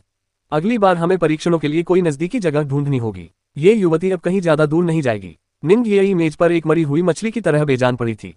जियांग ताताओ मुस्कुराया। अब जब वे वापस आ गए थे तो उसे राहत महसूस हो रही थी। धन्यवाद, ये मुकदमा मेरे लिए बहुत महत्वपूर्ण था। उन्होंने लिन मोयू को तहे दिल से धन्यवाद दिया। लिन मोयू ने सिर हिलाकर यह संकेत दिया कि धन्यवाद की कोई आवश्यकता नहीं है। निंग येई ने आखिरकार गहरी सांस ली और कहा, बहन ताओ, मोयू के साथ इतना विनम्र होने की जरूरत नहीं है। वह ज्यादा बोलता नहीं है, लेकिन वह वास्तव में एक अच्छा इंसान है। निंग येई वास्तव में लिन मोयू को लंबे समय से नहीं जानती थी, लेकिन हैरानी की बात यह थी कि उसे लिन मोयू पर पूरा भरोसा था। मौन। ऊपर से एक धीमी सी आवाज आई। सबने ऊपर की ओर देखा। एक व्यक्ति हवा में खड़ा था, बिल्कुल अधर में खड़ा, 70वें स्तर पर तीसरे चरण के करियर वाला पेशेवर। लिन मोयू को गहरा सम्मान महसूस हुआ। लेवल 70 तक पहुंचने और तीसरे परिवर्तन को पूरा करने के बाद पेशेवर करियर वाले लोग हवा में खड़े होकर उड़ सकते थे। ये बात हर पेशे के लिए सच थी, यहाँ तक कि उच्च शिक्षा प्राप्त पेशेवर भी वैसे ही थे। बेशक कुछ दुर्लभ पेशेवर लोगों ने कम उम्र में ही उड़ान भरने की क्षमता हासिल कर ली थी। ओन्योजी की तरह, जो शिकिगामी का उपयोग करके उड़ सकता था, वह अलग था। ये हमारी अकादमी के प्रधानाचार्य हैं, प्रधानाचार्य होंगशान, निंग येई ने लिन मोयू से फुसफुसाते हुए कहा। लिन मोयू ने हल्के से सिर हिलाया। उसकी आंखों में प्रशंसा झलक रही थी। तीसरा चरण सफलतापूर्वक पूरा करने वाला कोई भी पेशेवर व्यक्ति सम्मान का पात्र है। हाई स्कूल की पाठ्यपुस्तकों में कहा गया था कि तीसरा संक्रमण काल अत्यंत कठिन होता है। करियर प्रोफेशनल्स में से 1% से भी कम लोग इसे पूरा कर सके। ऐसे व्यक्तित्व स्वाभाविक रूप से सम्मान के पात्र थे। श्वेत देवता जैसी आकृतियां तो और भी दुर्लभ थीं। पूरे देश में ऐसे कुछ ही लोग थे। प्रिंसिपल होंगशान की नजरें सब पर घूम गईं और वे बेहद संतुष्ट नजर आ रहे थे। ये मुकदमा समाप्त हो गया है। प्रक्रिया और परिणामों का विश्लेषण किया जा रहा है। अंतिम परिणाम बाद में आपके संचारकों को भेज दिए जाएंगे। याद रखें, किसी भी मुकदमे का सबसे महत्वपूर्ण हिस्सा परिणाम नहीं बल्कि प्रक्रिया होती है। प्रक्रिया का आनंद लें, भय को दूर करें, जीत में विश्वास बनाए रखें। यही परीक्षाओं का उद्देश्य है। परीक्षण को बिना किसी हताहत के सुरक्षित रूप से पूरा करना किसी भी चीज से ज्यादा महत्वपूर्ण है। मैंने सुना है कि इस मुकदमे में आपका सामना चेरी ब्लॉसम कंट्री के पेशेवर करियर पेशेवरों से हुआ। हम विशिष्ट स्थिति का विश्लेषण करेंगे। अच्छा प्रदर्शन करने वालों को स्वाभाविक रूप से शीर्ष अकादमियों में प्रवेश का मौका मिलेगा। अब आराम करो। बोलने के बाद प्रिंसिपल हॉन शान मुड़े और चले गए। निंग येई ने एक लंबी आह भरी, हर बार वही पुराना चिकन सूप। क्या कुछ नए विचार नहीं हो सकते? जियांग ताताओ ने मुस्कुराते हुए कहा, मानो किसी बच्चे को फुसला रहे हो, बस सुनो। इसका मकसद प्रोत्साहन देना है। निंग येई ने चिढ़कर कहा, मुझे प्रोत्साहन की जरूरत नहीं है। हमेशा शीर्ष अकादमियों को चारा बनाकर इस्तेमाल करना, इसमें ऐसी क्या खास बात है?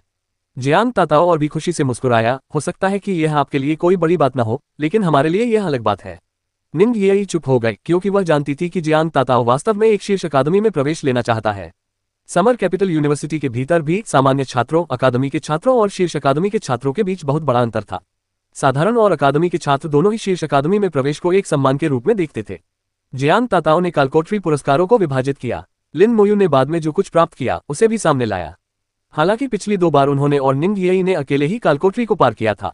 उन्होंने जोर देकर कहा कि वे एक ही टीम है, इसलिए पुरस्कार समान रूप से साझा किए जाने चाहिए। लूट का माल बांटने के बाद निंग येई और लिन मोयू एक साथ शाही विनिमय केंद्र गए। लिन मोयू को इन वस्तुओं की कोई आवश्यकता नहीं थी और उसने इन्हें सोने के सिक्कों के बदले बेचने की योजना बनाई। निंग येई को पैसों की और भी कम परवाह थी, उसने अपना हिस्सा भी लिन मोयू को दे दिया। उसका कारण ये था कि उसके पास सामान रखने की जगह नहीं थी। कोई भी उस बहाने पर विश्वास नहीं करेगा। भंडारण की जगहें छोटी नहीं थी, फिर जगह की कमी कैसे हो सकती थी? लिन मोयू ने उसकी दयालुता को अस्वीकार नहीं किया और उसे पूरी तरह स्वीकार कर लिया। इस अनुभव के बाद उनके बीच के रिश्ते में थोड़ा बदलाव आया। कुछ बातों पर ज्यादा ध्यान देने की जरूरत नहीं थी। इंपीरियल एक्सचेंज में उन्होंने चांदी के सभी अप्रयुक्त उपकरण बेच दिए। इस कालकोटरी को पार करने पर चांदी श्रेणी का मरमेड क्वीन का खंजर मिला।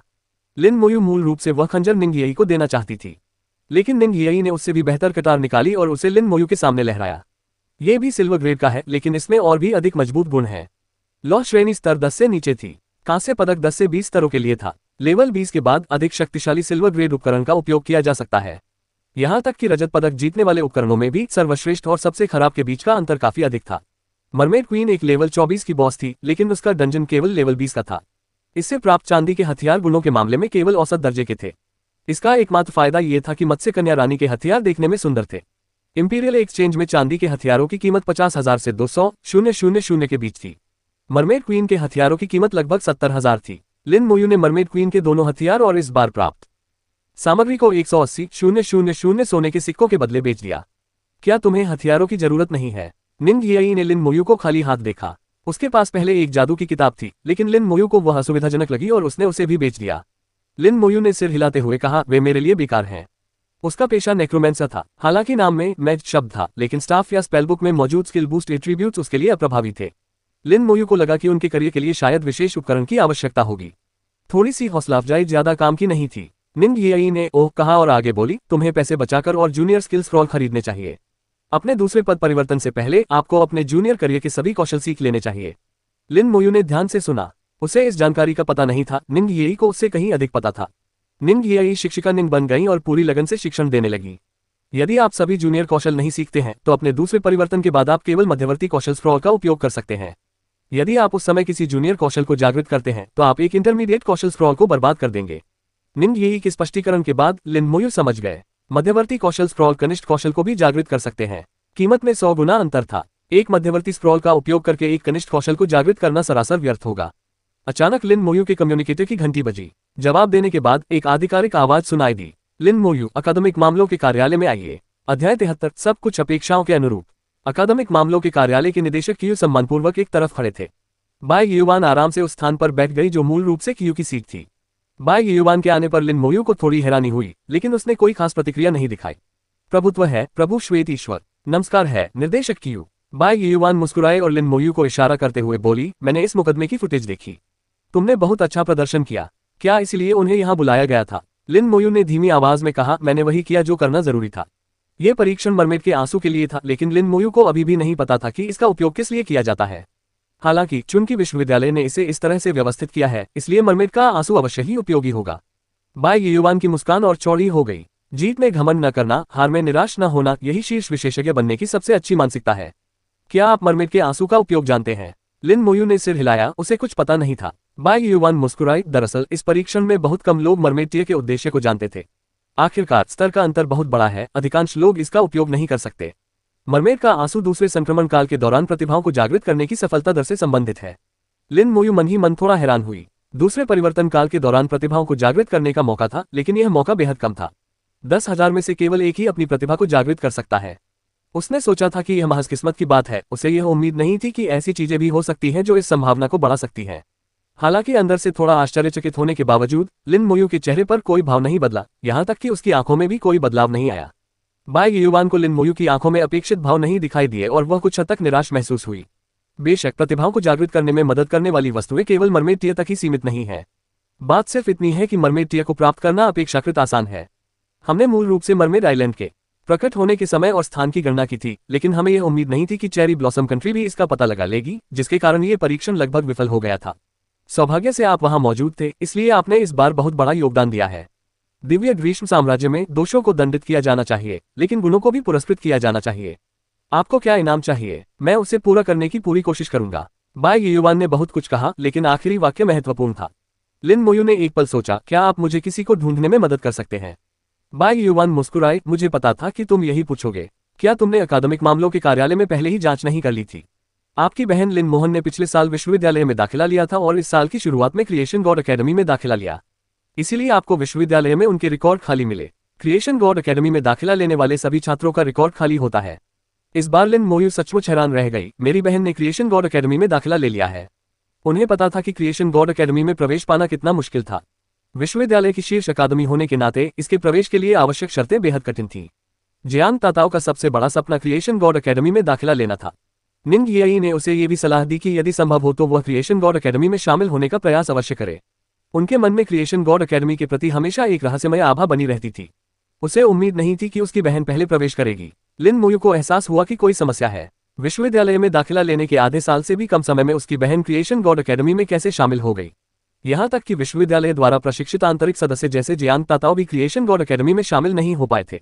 बाई युवान ने कहा, लिन मोहन ने सचमुच क्रिएशन गॉड अकेडमी में दाखिला ले लिया है। नियमों के अनुसार मैं क्रिएशन गॉड अकेडमी के बारे में आपको कुछ भी नहीं बता सकती। इसलिए यदि आपके कोई प्रश्न है तो आपको स्वयं क्रिएशन गॉड अकेडमी में शामिल होना होगा और अपनी बहन से पूछना होगा।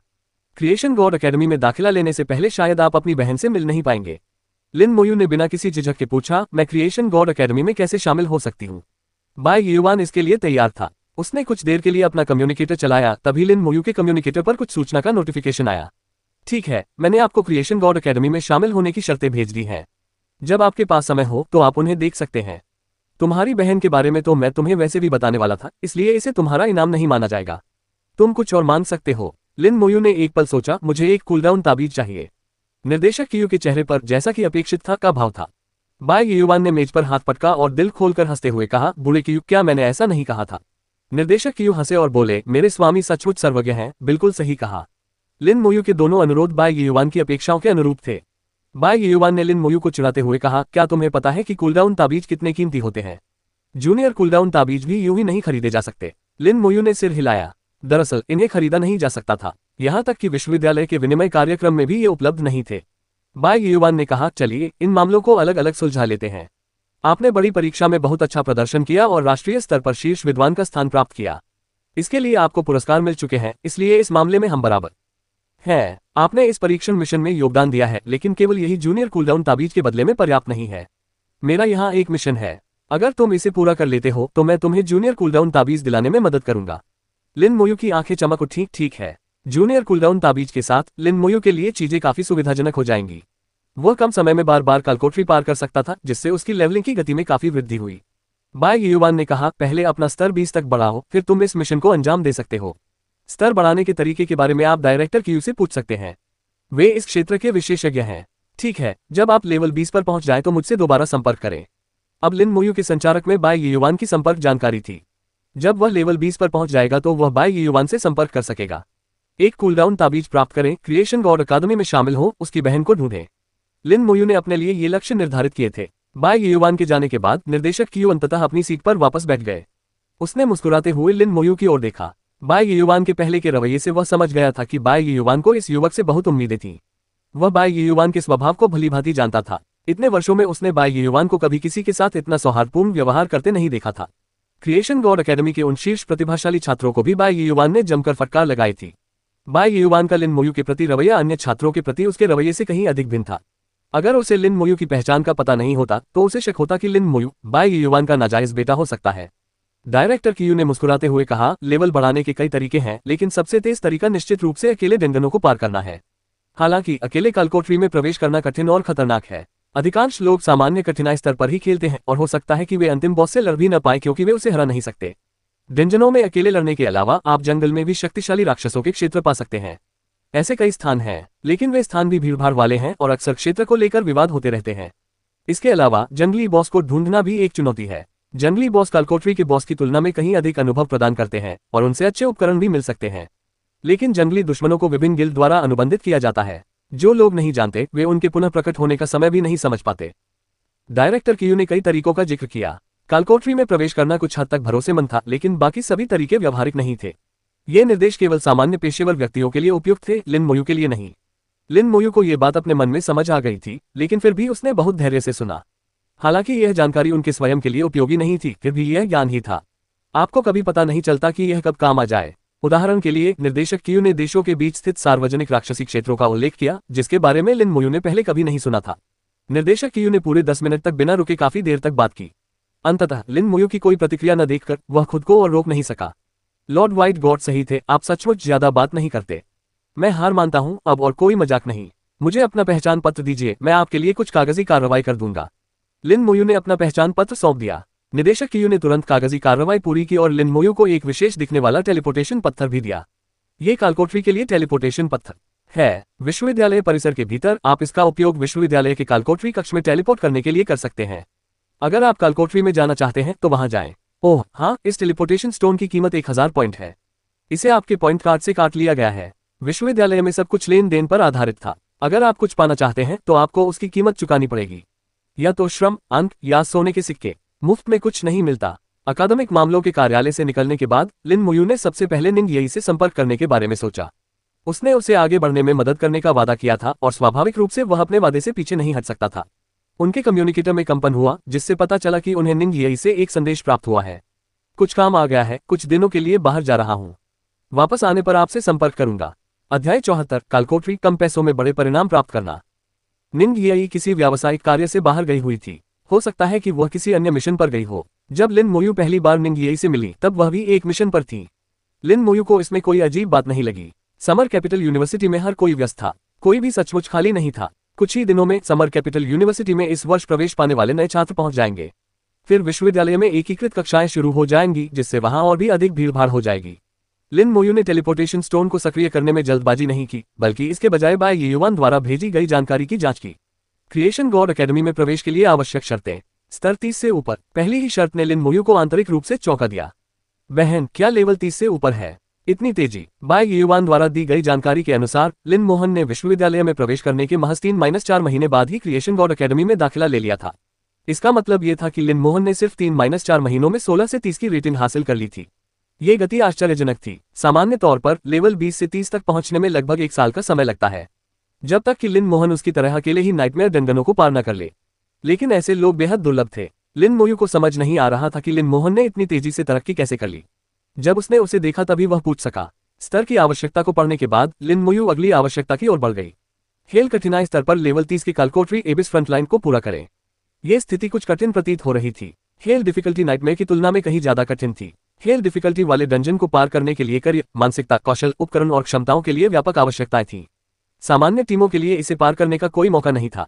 केवल बेहद ही विशिष्ट टीमें ही उत्तीर्ण हो सकती थीं। जब मैं लेवल 30 पर पहुंच जाऊंगा तो मैं इसे अकेले करने की कोशिश करूंगा। लिन मोयू ने सोचा, टीम बनाने के बारे में तो सोचना भी नहीं चाहिए। अकेले काम करना टीम के साथ काम करने की तुलना में कहीं अधिक संतोषजनक था। तीसरी आवश्यकता, 1000 योगदान अंक प्राप्त करें। योगदान अंक सामान्य अंकों से भिन्न थे। इन्हें केवल विश्वविद्यालय के मिशनों को पूरा करके या विश्वविद्यालय के लिए लाभकारी कार्य करके ही प्राप्त किया जा सकता था। इस मरमेड आइलैंड ट्रायल की तरह उसे कुछ योगदान अंक प्राप्त होंगे। संख्या कितनी होगी ये फिलहाल अज्ञात है। शीर्ष अकादमियों में प्रवेश के लिए योगदान अंक आवश्यक थे। यही कारण है कि ज्ञानदाताओं ने कहा कि यह परीक्षण उनके लिए बहुत महत्वपूर्ण था।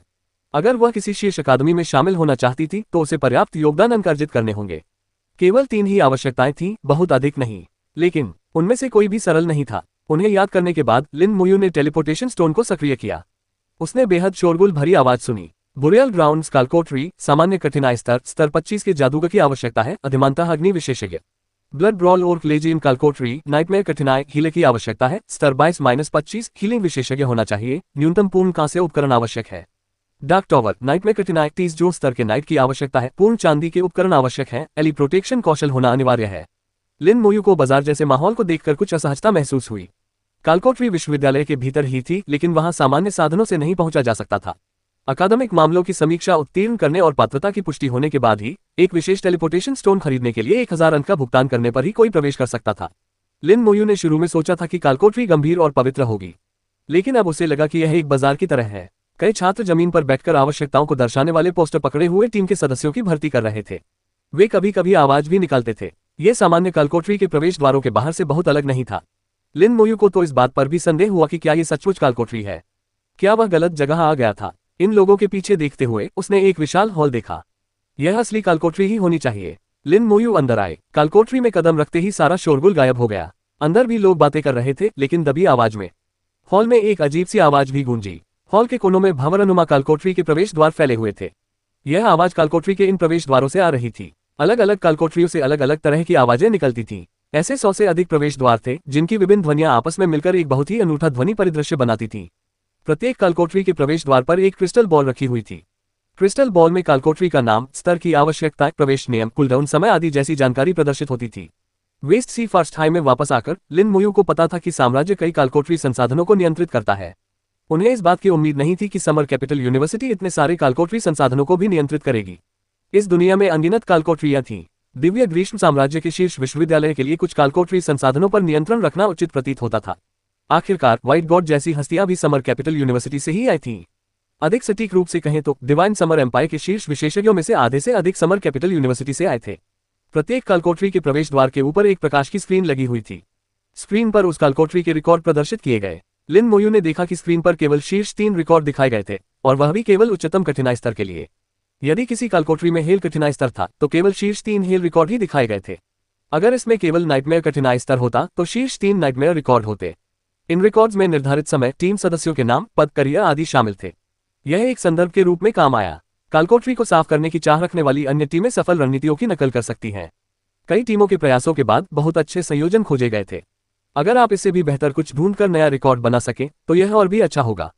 इस व्यवस्था में प्रतिस्पर्धा का तत्व मौजूद था। इससे टीमों में प्रथम स्थान प्राप्त करने की प्रेरणा मिलेगी। कालकोट्री रैंकिंग बोर्ड पर दिखाई देना एक बहुत बड़ा सम्मान था। माफ करें। लिन मोयू के पीछे से अचानक एक मधुर आवाज आए। लिन मोयू ने पीछे मुड़कर देखा तो उसके पीछे करीब 20 साल की एक छात्रा खड़ी थी। उसने हिम्मत जुटाते हुए गहरी सांस ली और कहा, हे लोग, क्या आप पहली बार कालकोट्री में आए हैं? लिन मोयू ने सिर हिलाया। उसने आगे कहा, मेरा नाम शू हान है। मैं आपको कालकोट्री के बारे में सब कुछ बता सकती हूँ। मुफ्त में कुछ नहीं मिलता। आसमान से खाना नहीं गिरता। विशेषकर समर कैपिटल यूनिवर्सिटी में कुछ पाने के लिए कुछ देना पड़ता है। लिन मोयू ने पूछा, कितने? शू हान ने तुरंत कहा, 100 अंक काफी हैं। वह थोड़ी घबराई हुई लग रही थी। शायद यह उसका ऐसा करने का पहला अनुभव था। 100 अंक, ये कुछ खास नहीं लगा, लेकिन अंक अर्जित करना आसान नहीं था। दरअसल 100 अंक कम नहीं थे। लिन मोयू ने तुरंत कोई जवाब नहीं दिया। लिन मोयू के सहमत न होने पर शू हान ने तुरंत कहा, 70 अंक भी ठीक है। चलिए 100 मान लेते हैं। लिन मोयू ने शू हान को 100 अंक हस्तांतरित किए। अंक मिलने के बाद शू हान ने राहत की एक लंबी सांस ली और मीठी मुस्कान के साथ कहा, धन्यवाद। कालकोट्री का मुख्य कार्य विभिन्न कालकोट्रियों तक पहुंच प्रदान करना है। पूरे डंजन हॉल में लेवल 10-40 के लिए 40 कालकोट्रियां हैं। शेष 52 स्तर 40-70 के लिए हैं। इनके अलावा 2 बड़े कालकोट्री और एक बहुत बड़ा कालकोट्री भी है। कुल मिलाकर 95 कालकोट्री। बड़े कालकोट्री 40 से अधिक खिलाड़ियों के लिए थे, जबकि बहुत बड़े कालकोट्री को 100 खिलाड़ी कालकोट्री कहा जाता था। लिन मोयू ने पूछा, लेवल 70 से ऊपर के कालकोट्रियों के बारे में क्या? शू हान ने सिर हिलाते हुए कहा, 70 से ऊपर के कालकोट्री यहाँ नहीं है। लिन मोयू को मोटे तौर पर समझ आ गया था। 70 से ऊपर के कालकोट्री संभवतः सीधे विश्वविद्यालय द्वारा प्रबंधित किए जाते थे। उन्हें कालकोट्री में सामान्य उपयोग के लिए नहीं रखा जाएगा। वे कालकोट्रियां बहुत महत्वपूर्ण संसाधन थीं। उनमें दिखाई देने वाली सामग्री और उपकरण बहुत उपयोगी थे। शू हान ने कालकोट्री के विभिन्न कार्यों के बारे में समझाना जारी रखा। हालांकि लिन मोयू के लिए ये केवल ऐसी जानकारी थी जिसे वह अंततः स्वयं ही समझ सकता था। किसी के समझाने से उनका काफी समय बच गया। इसकी कीमत मात्र 100 अंक थी। उसके पास अभी भी 130,000 से अधिक अंक थे, इसलिए 100 अंक तो बस एक छोटी सी रकम थी। प्रत्येक कालकोट्री के साथ संबंधित स्पष्ट रिकॉर्ड मौजूद है। अगर आप नया रिकॉर्ड बना सकते हैं तो आपको पुरस्कार मिलेंगे। कालकोट्री में प्रवेश की शर्तें भी अलग अलग होती हैं। अधिकांश के लिए एक बुनियादी स्तर को पूरा करना आवश्यक होता है, लेकिन कुछ के लिए एक औसत टीम स्तर की आवश्यकता होती है। कुछ विशेष कालकोट्रियों में टीम के उच्चतम या निम्नतम स्तर की आवश्यकता भी होती है। कालकोट्री विविध प्रकार की थीं और उनकी आवश्यकताएं भी अलग अलग थीं। लिन मोयू ने पूछा, क्या कोई ऐसे कालकोट्री हैं जिनके लिए स्तर की आवश्यकता नहीं है? शू हान ने सिर हिलाते हुए कहा, पहले हुआ करता था, लेकिन अंदर लोगों की मौत के बाद यह बहुत खतरनाक हो गया। विश्वविद्यालय ने स्तर की शर्तें तय कर दी, जिसके अनुसार स्तर कम होने पर प्रवेश नहीं दिया जाता। जंगल में अभी भी कई ऐसे कालकोठरी हैं जिनके लिए स्तर की आवश्यकता नहीं होती है। कालकोठरी में प्रवेश करने के लिए कालकोठरी कक्ष का उपयोग करने और जंगली कालकोठरी में प्रवेश करने के बीच सुरक्षा के मामले में एक मौलिक अंतर था। अंदर से आप किसी भी समय कालकोठरी से बाहर निकल सकते थे। यदि खतरा महसूस होता तो आप बाहर निकलने का विकल्प चुन सकते थे। सुरक्षा में काफी वृद्धि हुई। जब तक तुरंत मौत न हो जाए तब तक मरना मुश्किल था। दूसरे शब्दों में कहें तो पैसा बर्बाद नहीं हुआ। कालकोठरी के स्तर की सेटिंग्स और रैंकिंग प्रतियोगिता से लेकर लिन मोयू ने देखा कि विश्वविद्यालय छात्रों को प्रशिक्षित करना चाहता है। निम्न स्तर से लेकर उच्च स्तर के कालकोठरियों तक छात्रों की सुरक्षा सुनिश्चित करने का प्रयास करते हुए समर कैपिटल यूनिवर्सिटी में दाखिला पाने वाले सभी छात्र प्रतिभाशाली थे। उनमें से एक को भी खोना विश्वविद्यालय के लिए बहुत बड़ा नुकसान होगा। इसलिए सुरक्षा स्वाभाविक रूप से महत्वपूर्ण थी। इसीलिए कालकोठरी के स्तर निर्दिष्ट किए गए थे, जिससे यह निर्धारित होता था कि किस स्तर का व्यक्ति किस कालकोठरी में प्रवेश कर सकता है। बहुत ऊंचा लक्ष्य रखना मना था। अध्याय 75 पता चला कि वह तो लेवल 20 से नीचे का एक बच्चा है। शूहान ने बहुत विस्तार से सब कुछ समझाया और अपने भुगतान को सार्थक साबित किया। लिन मोयू को लगा कि उसने अपने 100 अंकों के छोटे से निवेश के बदले बहुत अच्छा लाभ प्राप्त किया है। शूहान के स्पष्टीकरण के माध्यम से लिन मोयू ने कालकोठरी के विशिष्ट नियमों को सीखा। कालकोठरी में प्रवेश करने के लिए न केवल कालकोठरी की आवश्यकताओं को पूरा करना आवश्यक था, बल्कि अतिरिक्त अंक भी खर्च करने पड़ते थे। समर कैपिटल यूनिवर्सिटी में सब कुछ अंकों के इर्द गिर्द घूमता था। कालकोठरी में प्रवेश करना भी इसका अपवाद नहीं था। कालकोठरी का स्तर जितना ऊंचा होगा उतने ही अधिक अंकों की आवश्यकता होगी। डंजन के कूलडाउन को हटाने के लिए भी पॉइंट्स खर्च किए जा सकते हैं। कूलडाउन ताबीज के बिना भी पर्याप्त पॉइंट्स होने पर कोई व्यक्ति बार बार कालकोठरी में जा सकता है। लिन मोयू सुखद रूप से आश्चर्यचकित हुई। इस तरह वह निश्चित रूप से अपने लेवलिंग की गति को काफी तेज कर सकता था। शूहान लिन मोयू को कालकोठरी के केंद्र में ले आए। वहां कई क्रिस्टल बॉल रखी हुई थी। शूहान ने समझाया, ये कालकोठरी का मिशन केंद्र और टीम भर्ती केंद्र है। मिशन केंद्र के कई मिशन हैं, जिनमें मुख्य रूप से विभिन्न कालकोठरियों से सामग्री, उपकरण और विशेष वस्तुएं एकत्र करना शामिल है। आप मिशन पूरे करके अंक अर्जित कर सकते हैं या सामग्री और वस्तुएं एकत्र करने के लिए अपने स्वयं के मिशन पोस्ट कर सकते हैं। टीम भर्ती केंद्र टीमों के गठन के लिए है। आप भर्ती के लिए आवेदन कर सकते हैं या अन्य टीमों में शामिल हो सकते हैं। ये दोनों कार्य भी बहुत व्यावहारिक थे, लेकिन अंक प्राप्त करना पूर्व शर्त थी। मिशन केंद्र और टीम भर्ती केंद्र दोनों के लिए अंकों की आवश्यकता थी। मिशन पोस्ट करने पर अंक खर्च होते थे और सबमिट किए गए मिशनों से अंक काट लिए जाते थे। टीम भर्ती पोस्ट करने पर अंक लगते थे, केवल टीमों में शामिल होना ही मुफ्त था। समर कैपिटल यूनिवर्सिटी में अंक एक तरह की मुद्रा थे, जिनकी हर जगह जरूरत पड़ती थी। आधे घंटे से अधिक समय बीतने के बाद शूहान ने कालकोठरी की स्थिति को लिन मोयू को पूरी तरह से समझा दिया था। क्या आपको कुछ और समझ नहीं आया? इसी क्षण लिन मोयू के संचार यंत्र में अचानक कंपन होने लगी। उन्हें 50 योगदान अंक प्राप्त हुए, जो कि मरमेड आइलैंड परीक्षण में उनका स्कोर था। ज्यादा नहीं, क्रिएशन गॉड अकेडमी में शामिल होने के लिए आवश्यक 1000 योगदान अंकों से अभी भी बहुत दूर है। लिन मोयू ने पूछा, योगदान अंक कैसे अर्जित किए जाते हैं? शूहान ने पूछा, क्या आप विश्वविद्यालय के योगदान अंकों के बारे में पूछ रहे हैं? लिन मोयू ने सिर हिलाया। शूहान ने कहा, योगदान अंक अर्जित करने के बहुत सारे तरीके नहीं हैं।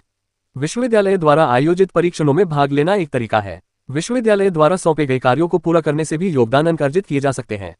मिशन केंद्र में विश्वविद्यालय द्वारा कुछ मिशन पोस्ट किए जाते हैं। इन्हें पूरा करने पर कुछ योगदान अंक अर्जित किए जा सकते हैं, लेकिन ये मिशन बहुत लोकप्रिय हैं। आमतौर पर इन्हें पोस्ट किए जाने के तुरंत बाद ही पूरा कर लिया जाता है। हर कोई अकादमियों में शामिल होने के लिए योगदान अंक अर्जित करना चाहता है। योगदान अंक आवश्यक है। लिन मोयू ने मिशन केंद्र की जांच की। विश्वविद्यालय द्वारा वास्तव में कुछ मिशनों की घोषणा की गई थी, लेकिन इन्हें पूरा करने पर मिलने वाले योगदान अंक बहुत कम थे।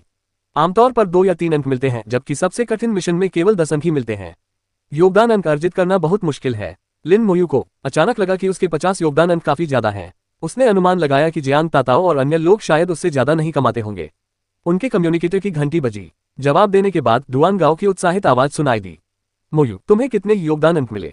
मुझे 20 अंक मिले। इस बार मैंने खूब मुनाफा कमाया। बहन ताओ को 30 अंक मिले हैं, वह बहुत खुश है। लिन मोयू ने धीमी आवाज में कहा, 50 अंक। वाह, सिस्टर ताओ बिल्कुल सही थी, आपको ही सबसे ज्यादा अंक मिले हैं। अरे वाह, एक ही बार में 50 अंक, ये तो मेरे कई मिशनों के बराबर हैं। अगली बार जब कोई परीक्षण मिशन होगा तो मुझे तुम्हारे साथ टीम बनानी होगी। मैं तुम्हारे सहारे आगे बढ़ना चाहता हूँ।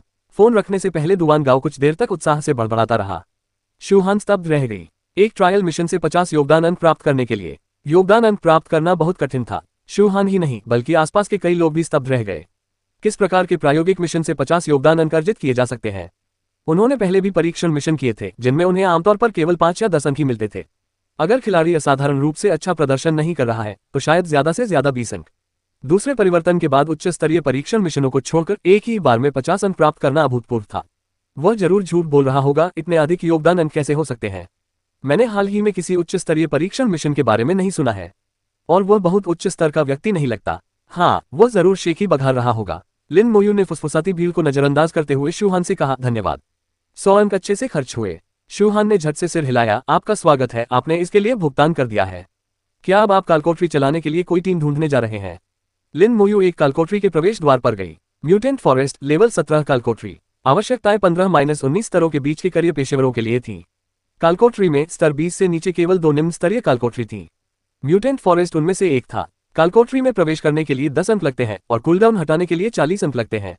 इस कालकोठरी के लिए पिछला रिकॉर्ड 58 मिनट का था, जो 3 साल पहले बनाया गया था। रिकॉर्ड बनाने वाली टीम में 5 सदस्य थे, एक योद्धा, एक पैगंबर, 3 जादूगर। सभी का स्तर 19 था। पूर्ण कांस्य उपकरण, 3 शक्तिशाली डैमेज डीलरों वाली इस मजबूत टीम ने उन्हें बेहद तेजी से प्रगति करने में सक्षम बनाया। ये रिकॉर्ड 3 साल तक अटूट रहा था। दूसरे स्थान पर आने वाले का समय 1 घंटा 17 मिनट था, जो लगभग 20 मिनट धीमा था।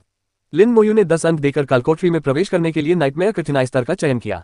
लिन मोयू को एक निम्न स्तरीय कालकोठरी में प्रवेश करते देख कालकोठरी हॉल में मौजूद लोग भड़क उठे।